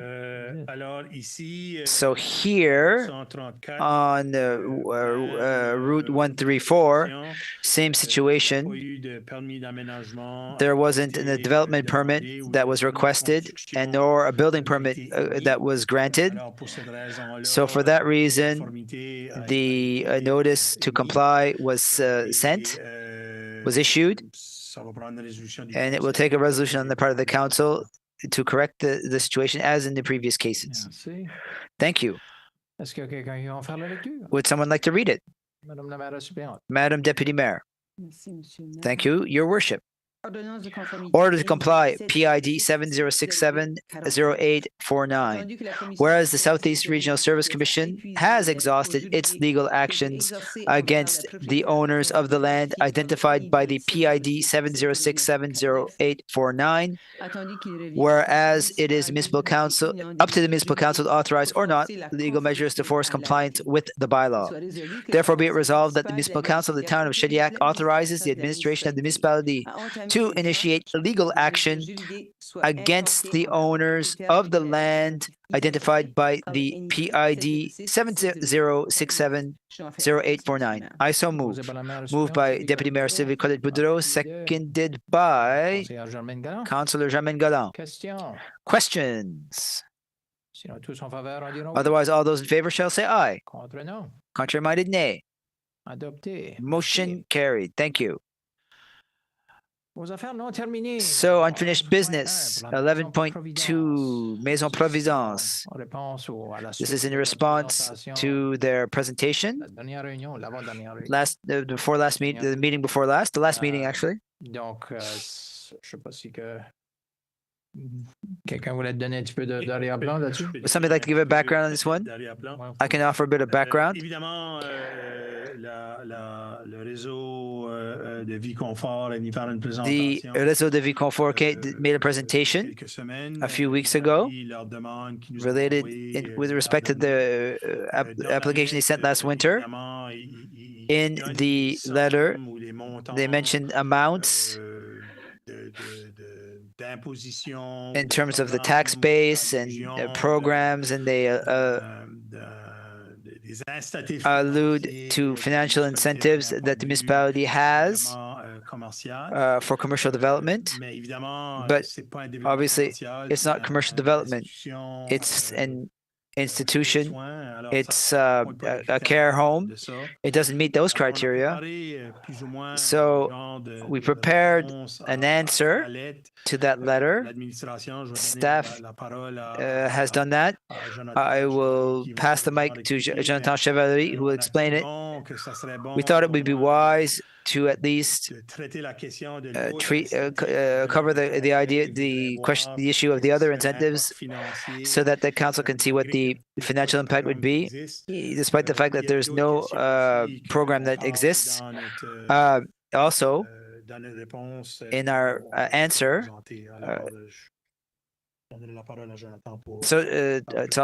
I pass the mic to Jonathan Chevalier. Thank you, Your Worship, and council members. I think we can start by saying Maison Providence does have a big economic impact here in Shediac with all of those jobs. And as the CEO mentioned, but doesn't match. It's a bit sort of in the gray zone in terms of our policies around residential and commercial. In terms of the historical paintings in the collection, we would like to at least check with the family, Camille Cormier's family, to see if it's okay that we pass them on to Maison Providence, if they're okay with that. And also in terms of the main sign, to follow the incentive policy, in terms of the main sign, I think ultimately that Villa Providence is a major partner with us with all of their projects. For the development incentive, it's not really a multi-residential project, it's an institutional project. But it doesn't fit in the commercial category. So we felt that we should offer our partners, with all the partners that they do here and that they're listed last week, or 2 Mondays ago. So we felt comfortable to recommend to provide the multi-residential incentive for 2 consecutive years. It's a bigger value than just a multi-residential incentive, and ultimately That is what we'd like you to consider, and the decision is in your hands as a council. Thank you, Mr. Chevalier. A small question for you. In the memo, it says that the amount of tax, the property tax collected in 2023 and 2024. So obviously, as construction was advancing, in 2024, it's about nearly $405,000, and we're proposing $450,000 in incentive over 2 years. 225 1 year, and is it 450 both years? That would amount to $900,000 over 2 years, which is basically the equivalent of what they've paid in annual tax. We'd estimate that probably at 70%, because it's during the construction period. It's hard for us to assess the tax property, the property valuation. Things can change. It's 25 and 30% of the building permit might be closer to $40 million in terms of the property tax assessment. That's the figure we take into account. Thank you. Questions from council members. Councilor Leonard Cormier. Can we ask questions before it's moved? Oh, do you want to move it? Just put it on the table for discussion? Yes, I can move it. Qu'il soit résolu que la ville de Shediac offre un incitatif sur politique D2405. Of the property excess value, be it further resolved that the town of Shediac pays an amount of $450,000 over 2 years consecutive to years to Maison Providence. That's it. Proposé par le conseiller Cormier. Moved by Councilor Cormier, seconded by Councilor Paul Boudreau. So, question. I'm not against the principle of giving this or granting this, but we didn't see a financial report we haven't had a financial report for several months. A few months ago, the provincial government froze property assessments for all municipalities. That means that it probably means that there's no additional money that we will get, the town of Shediac will get. I'd like us to be a little more creative than we have been here. I would like to bring this to the budget deliberations, just to be responsible for the money. That's why I'd like to see us go. I don't want to say no, but I'd like to see it debated there. And I'd like us to be even a little more creative. And I understood the way that I'm reading it is 450,000 in 2 years. And Jonathan just read it. Maybe I misunderstood. Sorry if I misunderstood, but that is $450,000 each year. Is it each year? So the wording, in my opinion, is not good. So that it's in my opinion. We can clarify like the wording of this. After what I just said, Mr. Mayor, I will make the motion that we table, that we bring it like to the budget deliberation, so we can take like a more informed decision. So we know like the exact numbers. We have to do the math, because if it's like it's still like 450,000, and then the following year it's a lot of money. So I would. So once we're there, well, maybe to stretch the mandate, stretch the elastic a little bit longer, so they would have the same. So, Mr. Mayor, I move that we table this. Councilor Roland Cormier was asking like to table the motion, seconded by Joël Després. So this one is to table it until fall during our budget discussions. So it gives you an idea. End of October, like. On this note, all in favor for tabling this till fall, raise your hand. Against? It's being tabled. Thank you. It's true, like then we'll have a better financial picture. Intro to new business, nothing, but we always have the opportunity for the council members to ask for information on items that are not on the agenda. So if you look for Councillor Peterborough, thank you, Mr. Mayor. First, I would like to thank the clerk for sending a copy of the signs. It's great. And finally, we'll be able to put the logo. But however, I would like that we are able to add maybe a banner on the highways, on each side. It would be lobster capital of the year, because we are the lobster capital of the world. We have a lot of tourists this year, might never have come here before. I think it's essential and crucial that we do this. I know we're already doing it for some ads, but Mr. Mayor, if we need a motion, I will do one at the next meeting so we can go forward and install those two banners at the bottom of those three signs we'll have installed. There's already a spot available to put a banner a lobster capital of the world. It was longer, so to see if we're able to fit this, and I will get back to you, Councillor Bro. Thank you. And I mentioned we were the lobster capital of the world during a meeting this week with the Association Internationale des Maires Francophones. So these are francophone mayors. Thank you, Mr. Mayor. So today, a citizen talk about the taxis and the safety of our citizen, and you also mentioned the policies. Could we get more information as a municipality to see what we could do to improve our situation with taxis?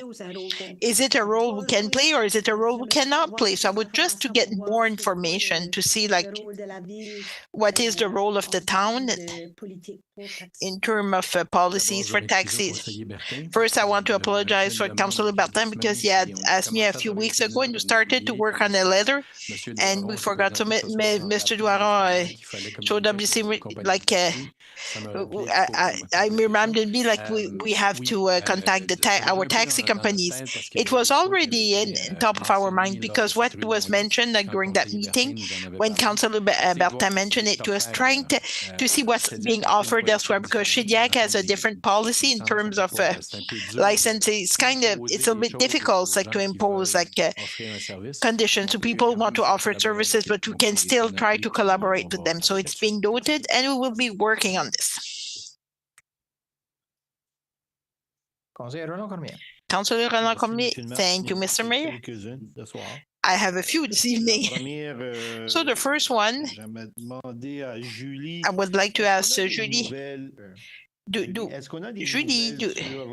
did we get any news on the biking trail, from Shediac to Dieppe Moncton? So there are two follow-up to do. So the bridge was assessed. We did not get the results from this evaluation. So we should get the results on the use of the bridge, and to continue to have the access to Skodok and up to Dieppe. We still need to have some discussion with 3 or 2 landowners, just to confirm agreements.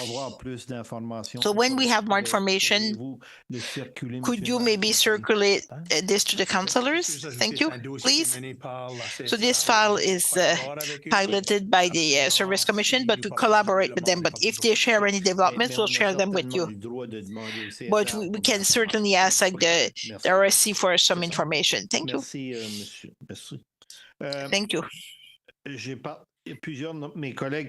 Many of my colleagues attended a presentation from a lawyer on the code of conduct, on the code of ethics.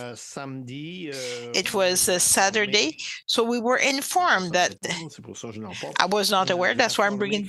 We were informed like the act was changed in 2024, so it means our code is probably not compliant. But Mr. Mayor, I don't know. I'm not sure if it needs a motion, so we'll look into that code. I would be ready to do it like Councillor Bro, like in 2 weeks. So the meeting February, so we adopted 4 resolutions to modify like the bylaws that govern like the code of conduct, code of ethics. So the code of ethics was one of them. So they said that the bylaw was not compliant with the provincial regulation. So we're working on that bylaw, and we'll bring it to the council to review it before the next election. And also, Mr. Mayor, we had many of the councillors ask many times to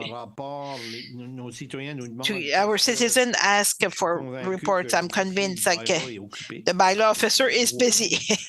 I see him, but the citizens are asking, so what does he do? We were told like we would have a report, but I was wondering if it a report, if the information is being compiled for the report, is it some, maybe there's another meeting on July 7th, so maybe we could have some kind of overview, because the citizens are asking and we're not aware. I don't like to say I don't know. It's something I really don't like to say. If I don't know, it doesn't look good. Yeah, at least the main line. I don't need to do like what everybody does from 9 to 5. So, Mr. Mayor, I would like to see something on this sometime. So it's being noted by our clerk. And Mr. Mayor, we were very, very fortunate, like 2 Mondays ago, like to get a meeting with our MLA, Robert Gauvin. Mr. Gauvin represents Scodoc and Shediac Cape to discuss the some issues like with the town of Shediac. And I would like to thank him like to take the time, because he's still a minister, like he is extremely busy. So I thank him to take an hour of his time. I appreciate this greatly. And I'm hoping, like Mr. Mayor, we had asked also to the other MLA, like to meet with us. Do we have any dates like where we could meet the MLA, like just to discuss the issues with the municipalities, or nothing has been confirmed yet? I don't have more information on this thing. Thank you. And that's all, Mr. Mayor. Councillor Paul Boudreau. A couple of items. I have a question to the CEO, like for the bylaw number 59, like the tall grass, like in the old section of the town. If you agree, we're very frustrated. I don't know if you can answer me. How long does it take, like when we file a complaint, to give the chance, like the owner to correct the situation? Is it a week, a month, 2 months? There comes some residences in our, because the grass is like a meter high. So is it something? And we put some kind of force behind that bylaw for the whole section of the town, like some owners from Ontario, Saskatchewan. So I don't know, like. Is there a follow-up? So when the bylaw officer like submit a complaint, does he go a month after?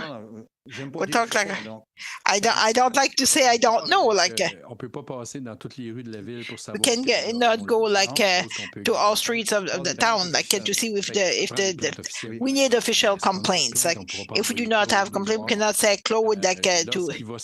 So when he will circulate, and usually so he goes everywhere. Like he's trying like to go to circulate like each street like once a week.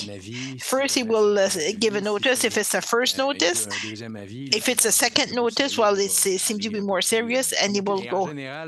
But in general, like in terms of time, like Councillor Boudreau, I would say it depends on the situation. Like because I saw in the past people, yeah, my lawnmower is broken, so I will do it this weekend, and then they will check again. If it's done, well, of course, like he will thank them and say it's okay. But usually that's how it is. That's how we solve those situations. But now we need a complaint. So if we do not have address or no location, well, for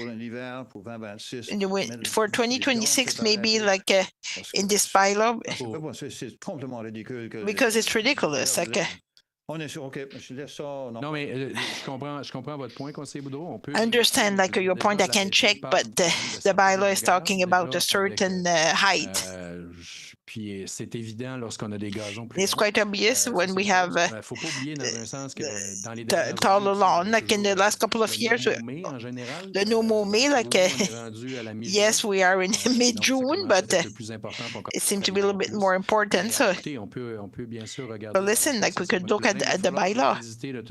We'll have to revisit like the bylaw, like for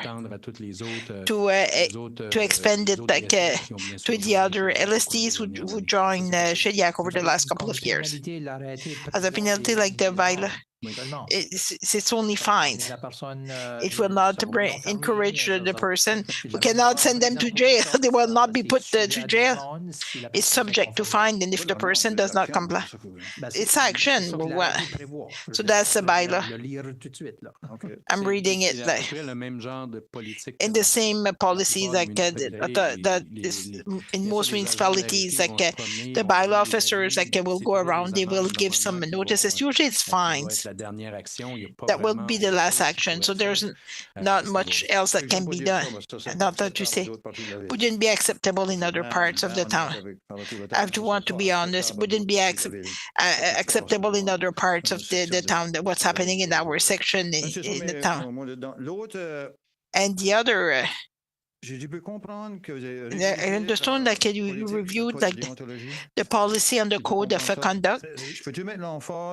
Can I put the emphasis on Article 9A, and IIB? So it goes back to complaints, because last Saturday, like the legal advisor, I asked a question when someone files a complaint on the code of conduct. It was acceptable unanimously, and he said absolutely not. A town should never act unanimously on a complaint of code of conduct. So is it possible, once you review like this possible policies or article bylaw, that you focus on this? 9AI, AIEE, and 9IB. 9B. So yes, thank you. It's being noted. And that's all for questions. I thought you were done. And positive also. I would like to congratulate you to the decision for the Parc Pascal Poirier. There's a development like for the just like a shelter, like oh, that's the downtown center that's doing it last Sunday, and there was an unveiling of the murals, and I would like to thank the municipality of that unveiling. So I would like to thank like the department to collaborate with that group. And another item, I go like on the biking trails every day, and people are telling me, I read, and I would like to read the message usually, and just to calculate, like she acts efficiently, immediately, like on the small challenges, like on the biking trail. Like thanks, Julie and your team. I appreciate this a lot. Thank you very much, Mr. May. Mr. Kluger, I just want to say, like, on the mural, I wanted to mention, like, the contribution of our municipal bylaw officer. It took some time because everyone was a little bit last minute. It's not our fault. Like, we try, like, to have as much as possible, but it came, like, to install, like, the fences, the barriers, like, to ensure safety downtown. And people are wondering what he does. Well, in this case, he was there, like, to help, like, to keep people safe downtown. Thank you very much, Sylvain. So the next one, 14.1, second and third reading of bylaw 25 BO 5514, second and third reading. So we did the first reading at the last meeting, following the public hearing. It was to continue with this. If it's the wish of the council, so there are 5 parts of the motion, as you can see. Essentially, so if we have... It's not there, 14.1.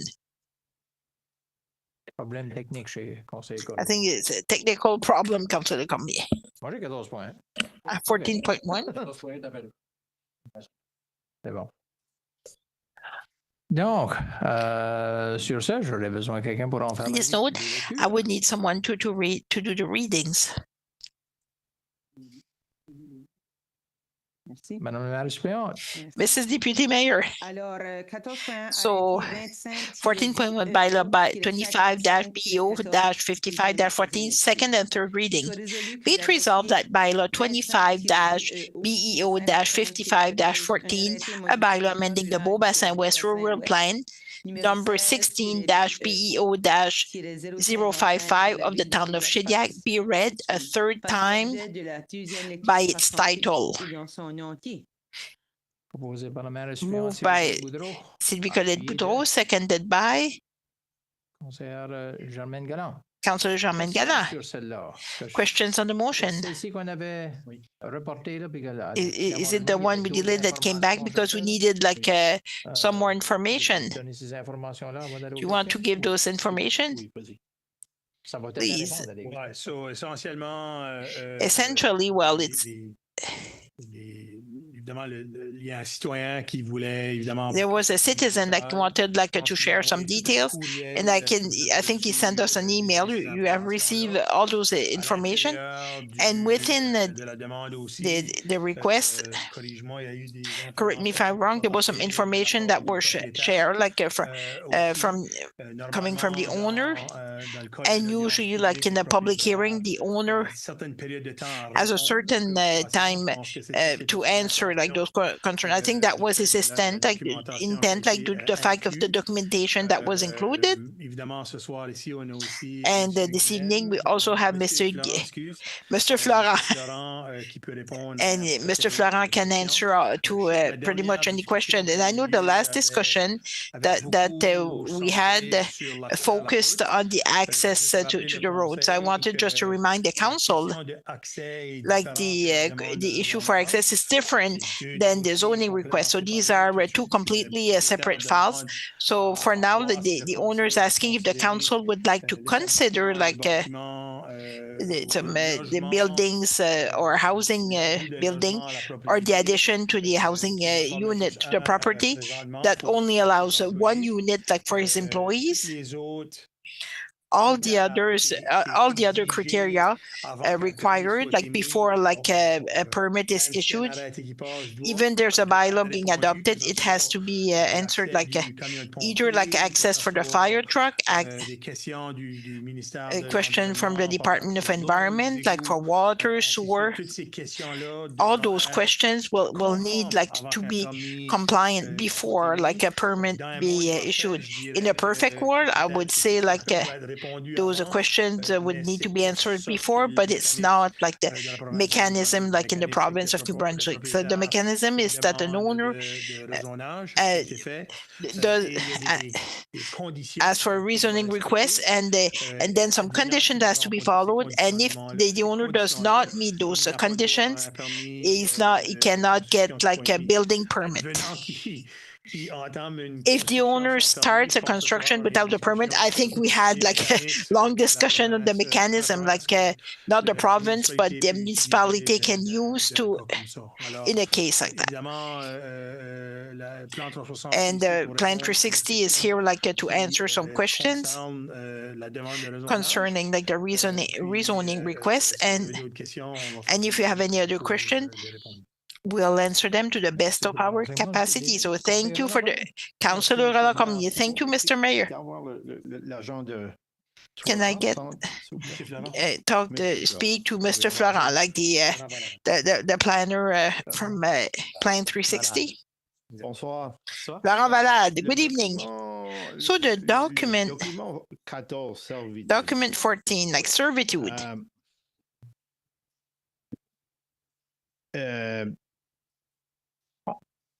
Je suis pas avocat puis je prétends pas d'être. I'm not a lawyer and I'm not pretend to be a lawyer, but I still have a legal question. We noticed like this, the signatures from Mr. Fagan and Mr. Leblanc, like who was the president of the company that was sold at one time. We noticed that Mrs. Fagan, she's the owner, was the owner of these land with Mr. Fagan. While reading this, I noticed Mr. Fagan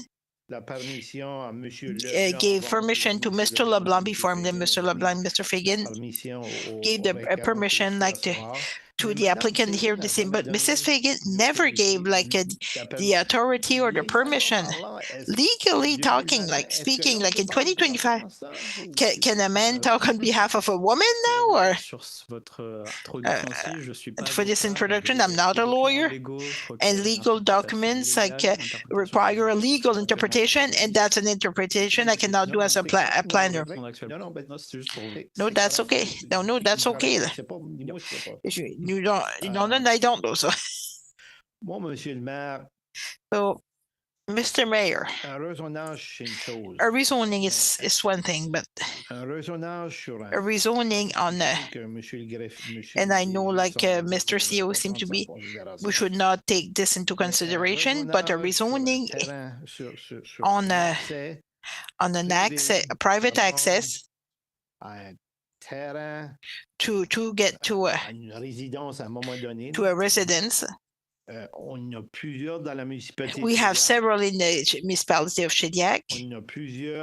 We have many also, like at the beginning, well, it's working fine, but everybody's starting to require like services from the municipalities because they pay taxes, and then they need snow removal, especially in one ward, like we have more challenges than others. So these are construction that were built like 75, 100 years old, and it is what it is. But I'm not sure, like as a municipality, we should start like or we continue like the same practice that is not an issue today, but that could become an issue later. So this is the fundamental question, like so do we allow a rezoning on a private lot for private access to add extra units there? And this is the decision I have to take this evening, but is it okay or not okay? So I will listen to my other colleagues to see like if someone else has an opinion. If no one has an opinion on this, well, that's still okay. Thank you, Mr. Mayor. Autre question? Any other question? Ne voyons rien. Seeing no one. On avait eu la chance de so we had the chance. Ça, c'était pour elle pour qu'on continue ses lectures. So for continue the reading, thank you very much. Ah, excusez-moi. Oui. Sorry. Je suis un peu confus même. I'm a bit confused. Donc, on veut offrir, pas offrir. We want to offer. We want to give a building permit, but the condition is to get to that line, or no? The building permit is to change like, your rezoning of the line, like to allow the construction of 3 units, change the use of the lot. But people have to get there eventually. Like they need to have access. Yes. can change your rezoning even if you cannot get there, access it. But if it's not clear, I'm trying to repeat, if it's not clear, how can we like change your zoning? I'm not sure if you're following me, because it comes as a package. I mean, if you're going to rezone a property, you need to get there to the property. I know it's a private access, a little bit different than a public street, either like a municipal or provincial road, like for instance, if it was on Route 132, for example. But the issue of access, of the quality of the access road, it's not a matter of rezoning. We're not rezoning like the land where the access is located. Shouldn't it be? It's as if you're rezoning like your neighbor's lot. You can't do this. It's not his land. So the owner is asking to rezone like the lot that he owns. He cannot ask to rezone like a land that belongs to someone else. But there's a right of way on his neighbor's lot to have access to his property, and it's been a couple of owners at least. Like it was sold a couple of times. I don't know if it helps you or not. If you rezone like all the lot, we wouldn't have access like to the if we did not have access to land, can we still rezone? You don't need to have an access to rezone a land. Yeah, that's kind of weird. Why the owner who doesn't have access would want to rezone, but he could. It's up to that owner to make a request like he did. Essentially, we're processing his request. What should the access to the land? Essentially, like the access to a lot landlocked is the problem of the lot owner and not the problem of the municipality. But in a case like this one, the landowner in question has a legal access that was negotiated between him and the landowner that gives access to his land. So here the question, so there is some legal documentation. So he has access to his land. But of course, I just want to share, like it's a document that was the agreement that were concluded between two parties. So if one of the party wanted some conditions or some restrictions, it has to be negotiated. So when when the person ceded the land, like it's not an agreement, we negotiated. Us, the municipality, we can simply like process the request like for the land. In an hypothetical case, like it belongs to the owner, it's up to the owner to negotiate it to the access to his land. Councillor Joël Després. This evening, I will not support the recommendation. I was approached by many citizens. They are concerned. Started to build commercial buildings on private roads, residential, I mean on private roads. So I will be voting against. Okay. It's clear. Councillor Emile O'Brien, thank you, Mr. Mayor. I'm a little bit confused with all of this. Just to clarify, what is the recommendation of Plan 360? Is there a recommendation from the administration? Recommendation is the rezoning change. The question of access or process like a public and private access, it's similar. So we just check like the visibility is good, like to have access, and the communication is just to ensure like the access is safe.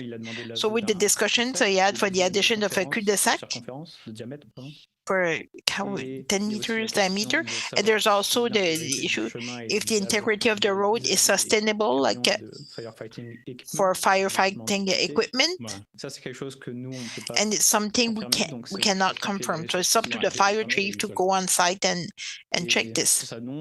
La question de l'action, là, gère comme So ça. Elle est pas gérée so sur that's how le- managed. So it's not a rezoning. So the access, it will be on n'a pas le- processed once we get the building permit. If we do construction not sera get pas like the okay from the fire chief, the building permit will not be issued for the rezoning. Well, we consulted like the Department of Transportation Infrastructure to make sure like the access was safe for visibility wise. So that's what we look like concerning the access. So we make a positive recommendation for the change of zoning. Selon We recommend, like we don't approve. Ça va passer au comité de PRAC, là. So it will go also to the PRAC committee. Arriver avec une recommandation favorable. So they came with a recommendation in favor. C'est bon, merci. C'est bon? Ouais, parfait. It's good? Okay. C'est beau. Thank you very much. Donc, sur ce, So, with that, tous en faveur, on all lève those la in main. favor, raise your hand. Elle l'a lu. She read it. She read it. It was seconded. J'étais sur la balle. I was on the ball there. Donc, tous en So, faveur, all those in favor, votre main. please raise your hand.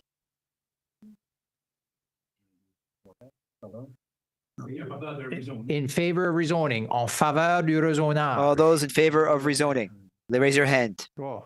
1, 2, 3, 4, Tous contre. 5. All those against. 1, 2, 3, 4, 5, 6, 7. La motion est défaite. Le Motion's rezonage defeated. est, Rezoning terminé. is closed. Suffit que la deuxième lecture passe pas, la troisième If lecture. the second reading doesn't pass, you don't go to the third. Prochain point. So, next item. Numéro 15.1. Number 15.1, Maison Ayman Home, reimbursement for laterals. Ouais. Merci, Monsieur le Maire. Thank you, Your Worship. Évidemment, on a eu une présentation We received a presentation du développeur. on the part of the developer related to his application. We prepared a memo that we provided with all of the justifications, the minutes, the decisions made before. Obviously, if you have any questions, we are ready to answer them. And the staff is here as well. The department is here to answer your questions as well. So to start, we would need someone to read the motion to start discussion. Councillor Germain Galland.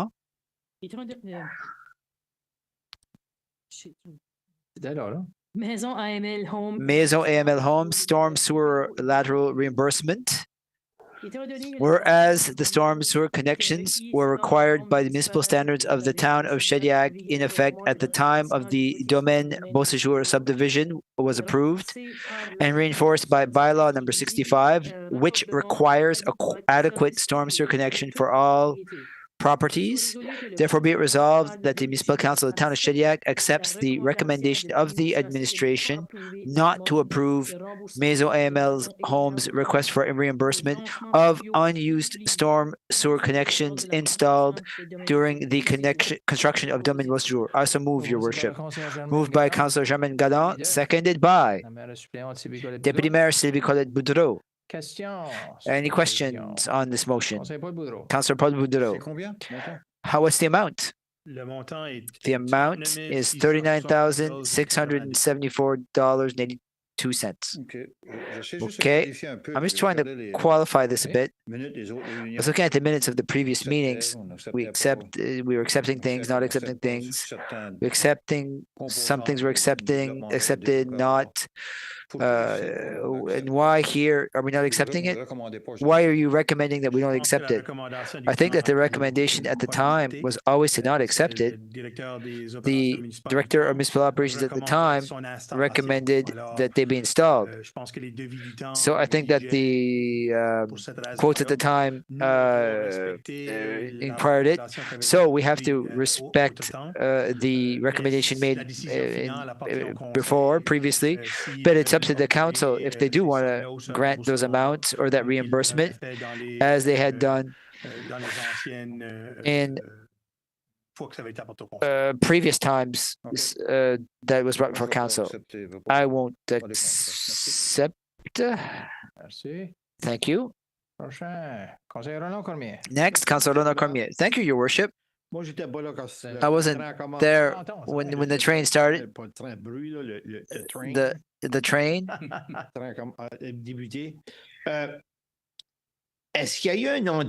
Was there an agreement with AML Homes, with staff? Were you the mayor at the time? Was it somebody else? It was me.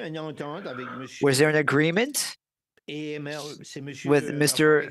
Lafora? He's the applicant, but I'll talk about the legal personhood here, the legal entity. Was there one? I see that we've paid. It came before council at several times. Always the same, but the council basically approved 3 or 4 applications. If I'm counting them correctly, one of them, the motion was moved back, but the commitment of the mayor and the council, then by Mr. Bello, so do this and send us the bill. It was brought before a discussion to municipal council each time. It was up to the council to decide. Maybe I could add, my predecessor met with this developer, and I think that at the time, it was discussed, well, finish all of your phases and bring everything to the council so that the council can answer. I know that there were some questions, some worries, some concerns that it might open the door to other developers who would come ask for the same thing.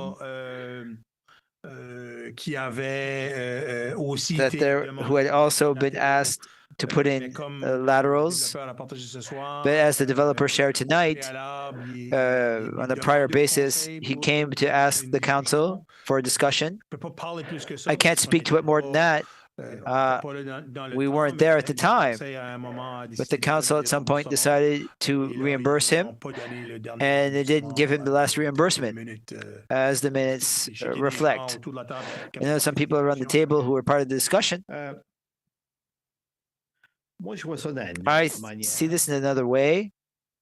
The way that I see this, Your Worship, this developer, this particular developer, well, maybe I'll mess up the figures, the proper figures, but he's been developing things for 25 years. We basically developed a large part of the town of Shediac. That's true. We have a budget of 25 million. I know the developer probably made some money as well.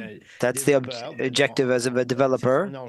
But it's his money that he invested, and he was able to sell those apartments and those houses. If the developer, this is hypothetical, if that developer were to decide to do all that development, let's say, in another municipality, the $25 million budget, the operating budget, 25 million operating budget might be 15 or less. There were discussions with the mayor and staff. I have no problem supporting. It's 38,000, 39,000. And I'm told it's the last time. If there's no more, it's done. Well, sometimes it's worth. We still want development in the region.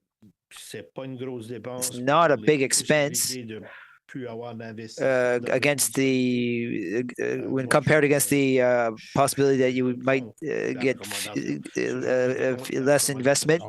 So I'll be voting against this recommendation. Madam Deputy Mayor, thank you, Your Worship. Thank you, Councillor Cormier. You're sharing many of the same opinions as me. And Mr. Lafora explained it to us tonight when he came before council to ask us to not place laterals on that portion. We told him at the time, you need to put them in. There's no choice. Come back to the council at the end. Once you're done, bring us a bill, and we'll debate it, the question at that point. I read the document as it was shared, really deep, quite deeply. It was very clear for the people who wrote it. There's lots of things I didn't remember, just like that. Many different people accepted it, but the last one was refused. I think that there's a lot of transparency that he brought for us for consideration. We hadn't seen him for quite a long time. He seemed a bit more nervous tonight when he made the presentation tonight.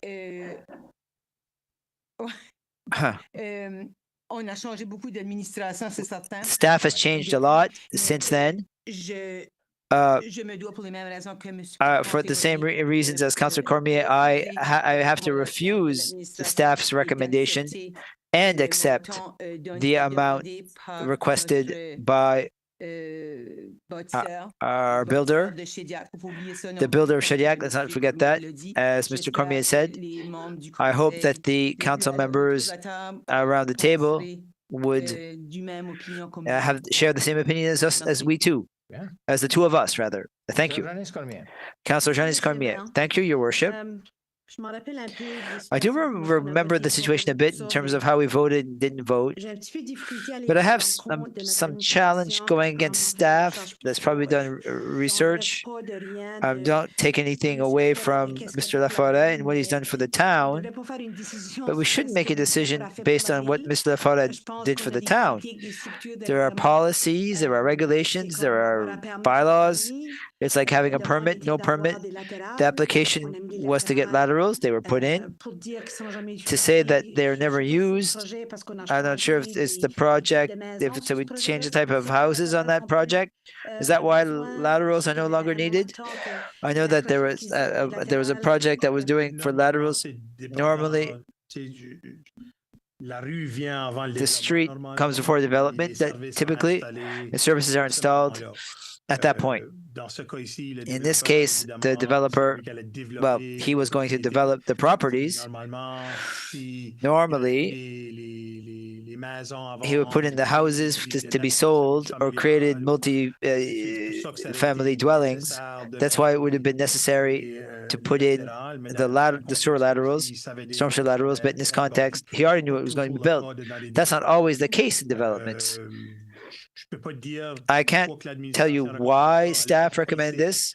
They wasn't there at the time. We weren't there at the time. Today, we can just look at the information that we have, and we have to maintain status quo. But the ultimate decision is up to the council. If council thinks that the circumstances should have been different at the time, the final decision is up to you. Whether you want to grant him, grant or not grant him that amount. I understand that they might not be used, but I can't tell you that they'll never be used. Are they connected? Are they not connected? They're not connected. No, they're not connected. No. You would need to make a connection if you had a basement, but in many of the buildings there are no buildings. There's no basement. It's just a slab. But it was required nonetheless. That's what our regulations say. It's the same regulation today. Yes. Yes. Listen, once again, I can't speak to the recommendation made at the time, but I can tell you that we always try to find solutions to work with developers to make their projects viable. But we must also put in standards related to quotes that have to be standardized for everyone. So let's say you get a case like this, the council could have decided in advance to say, no, we are fine that you only install 2. Then we wouldn't be covering this question because the development is such and such a thing. But if there were to be a phase where you close out the street and you don't install the laterals and you decide not to finish them the same way and decide to sell them, now you're responsible. There are other ways to do it. That's not the way it was done at the time. Today, we're treating a situation that was managed in that way, and that's why we're here today. Thank you for the information. It makes me decide how to go. It's not because of what Mr. Laforêt said, did for the town, in terms of what you just said, that we put in laterals, they'll never be used because there's no basements. that's a decision that's more ethical and transparent for the community. And I don't take anything away from Mr. Lafora. He's done beautiful work for the town of Shediac. But if we start to give money because people did great things for the town of Shediac, it's a bit much. That's why we have these questions. It's time for questions. Councilor Miller Bryan, thank you, Your Worship. I was against it, paying that money the last time.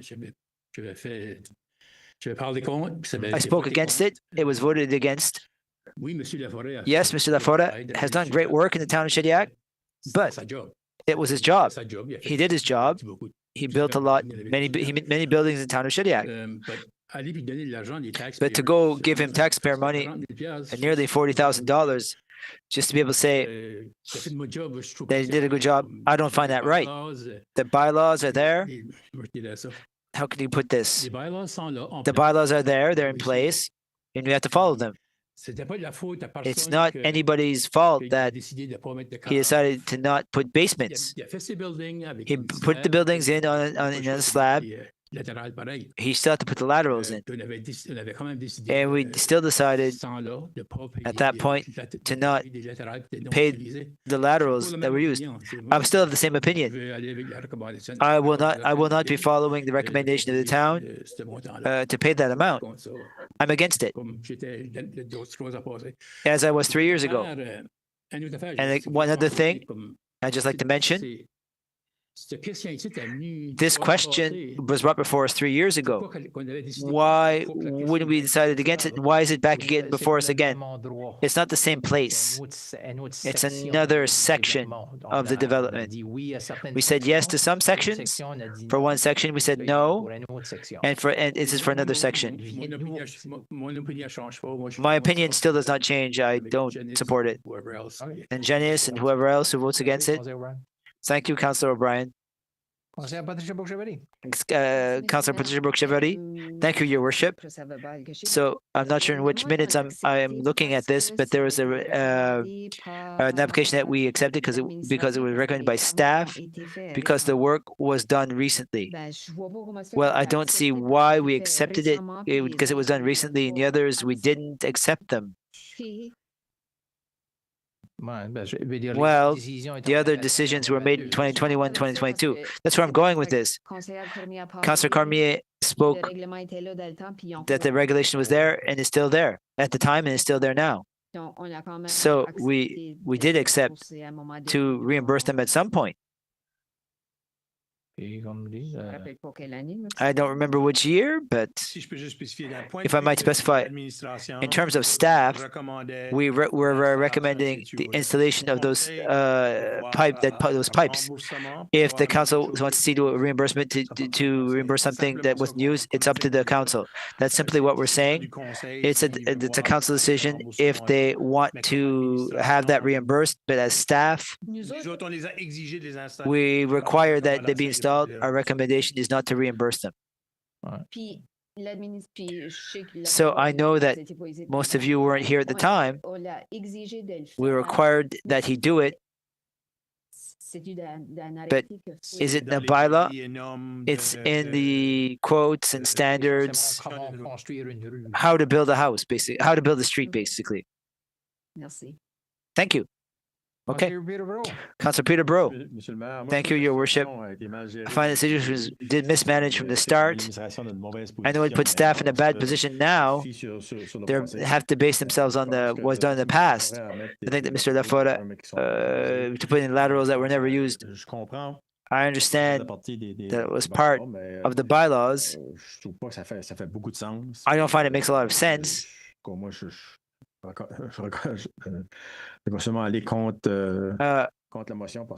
would go against the motion.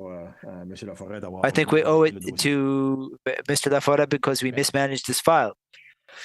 Thank you. Councillor Roland Cormier. Second time. It's basically Councillor Bro, where is it the same wavelength as me? It was mismanaged. And I'm not throwing any rocks at anybody here. It is what it is. Nor he nor neither one of them will take the blame. Put in infrastructure and we know we don't need it, and you force the developer to do it. And he says he doesn't need it. Well, put it anyway because that's the law. And I understand. Now he comes before us with the discussions they had with the mayor and staff. Wow. It's the right thing to do. Thank you. Thank you, Councillor Cormier. Councillor Janice Cormier, a second time. And maybe even a third. And I just want to clarify this because I'm not remembering very well. At the beginning, when AML Homes made the request for those permits, and we said they had to put in the laterals, it wasn't there a decision made that where AML Homes was building homes with basements that needed laterals, and afterwards, when it came to the construction, we didn't put any basements. Weren't there discussions? Is that what changed all of a sudden? All I can tell you, Councillor Cormier, at the start, when that development was approved by the municipal council, by the municipality in 2014, right? I think I have the right year. Planning was for houses, residences, single-family dwellings. It was always zoned at the time and still today. It's an R2 zone. It allows up to 6 units per lot. Then the market changed. We started to see row houses, as we now see. Are there garages or no garage? That's what's more not popular now. You could build a single family dwelling if you wanted to. You can still do that in R2, but the market has changed. The developer took advantage of that change in the market. Basically, was building what there's a demand for among people. And for some buildings, these are buildings that don't require a basement, basically. That's not what was planned for 11 years ago, but the market has changed. Another question. Do we have other lots in the municipality of Shediac that have the same situation? Are there other construction people who have built, who have made changes and put in laterals that are not being used? So if you're telling me that we have another 100 homes, that's no longer 39,000. That's another amount. I can tell you, yes, there are others. Absolutely. It's clear I can tell you that. But at the time, I think that the council had asked a guarantee, well, not a guarantee, but the developers came with a letter saying that they wouldn't ask for it to be reimbursed because they hadn't presented their file prior as Mr. Lafora did. So they put them in. They didn't challenge staff. They never asked for a reimbursement. They put them in. And they said, well, it's part of the quote. Even if I needed 2, I put in 4. They accepted that they had to install 4. The owner, the developer, came to see municipality prior to say, I don't need the 4. I'm doing such a project. In an ideal world, I can tell you that today, would we treat this application differently? And we might find a solution that we don't have to manage? Absolutely. It's like what we'd like to do for all developers. But we don't have the luxury of that luxury here. It was managed in that way. Do we know what risk we're facing here? Even if people, is it legal? Is it guaranteed that those people won't come seek to be reimbursed? Ultimately, the decision is up to the council. Whether there be others who come, other developers who would come afterwards, it comes to a decision by the council whether they want to accept it or not, based on the circumstances within the context that there be a developer who might come, will present a file as we've presented to you with the information. We would ask that the developer to make an argument in terms of why, according to the circumstances provided. I can't speak to other cases. I don't have any just yet. At the time, The council had that worry. There's correspondence received that said that the owners of such and such a section, such and such a development, would not ask the same thing that AML Homes is asking for today. And Bob, is that correct? Am I correct in saying that? Great. Perfect. So, we have a motion on the table. All those in favor, maybe just to clarify the request. The resolution is to refuse the application. That's the motion on the table. The motion is to refuse. If you vote yes, you will be refusing it. If you vote no, you do the opposite. You'll be accepting that AML Homes application. All those in favor to refuse the request, raise your hand. 2, 3, 4. All those against to accept the request. 1, 2, 3, 4, 5, 6, 7. Motion carried. It's refused. It's that means that the bill will be paid. That will be a motion to adopt that. Your worship, I'm ready to do the motion. Put the words that you'd like that the bill received be paid by staff and from special. And I suggest they come from Council Special Projects, moved by Councillor Cormier, seconded by Chevrolet. All those in favor of the reimbursement, please raise your hand. 8. All those against. 4. Motion carried. Thank you. Roland and Patricia. I didn't even. Next item.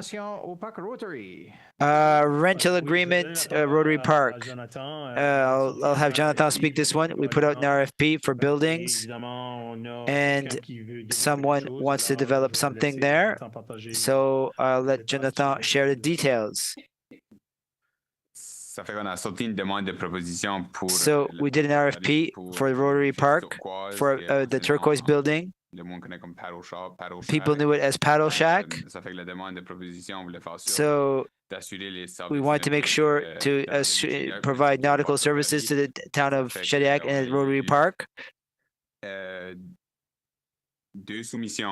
We had 2 bids for the turquoise building, and we retained the candidacy of Shelby Cruz to the amount of $20,000 for over 4 years. So that's the context. Also, last year it was a vacant building. So this year we wanted to make sure that there was somebody in that building for the summer season. That's and it's summer now. Great. Councillor Leonard Cormier, would like to move it? Where is the town of Shediac owns the building located at attendu que for commercial purposes where tenders were recently called and received for the turquoise building. Therefore, be resolved that the 4-year contract be awarded to Shediac Bay Cruise for the total amount of $20,000. I move, Monsieur le Maire. So moved by Conseiller Roland Cormier, appuyé de la conseillère Germaine Galland. Councillor Germaine Galland. Des questions? Jonathan, je comprends-tu bien que Conseil, do I understand properly that Shediac Bay Cruises is going to Rotary Park? They were never there before. No, so they have 2 locations now. 2 different services. They'll offer kayak and canoe services and bike rentals at Rotary Park. They'll also, if people want to rent a boat, they can also reserve there to go to Shediac Bay Cruise. It's a product that they can offer at the Rotary Park. That's great. Thank you. Councillor Peterborough. Councillor Peterborough, if I'm understanding this correctly, they weren't there last year, right? Last year there was nobody. Okay. Donc, tous en faveur? All those in favor shall say aye. Contre, non? Contrary-minded, nay. Adopté. Motion Merci. carried. Thank you. Il n'y a pas de nomination au comité. There's no appointments to committees, and the next meeting will be Monday, June 7th. Oui. Il y a des collègues autour de la table There's qui colleagues around the table plus surchargés que d'autres. who are more overloaded than others. Le mois passé de You regarder dans promised to look into that Ah, merci, monsieur for, le maire. for that's just July 7th. Thank you very much. Conseiller Germain Galland. Councilor Jean-Marc Galland moves to that we adjourn. Thank you very much. Si je peux, on est encore. C'est bon.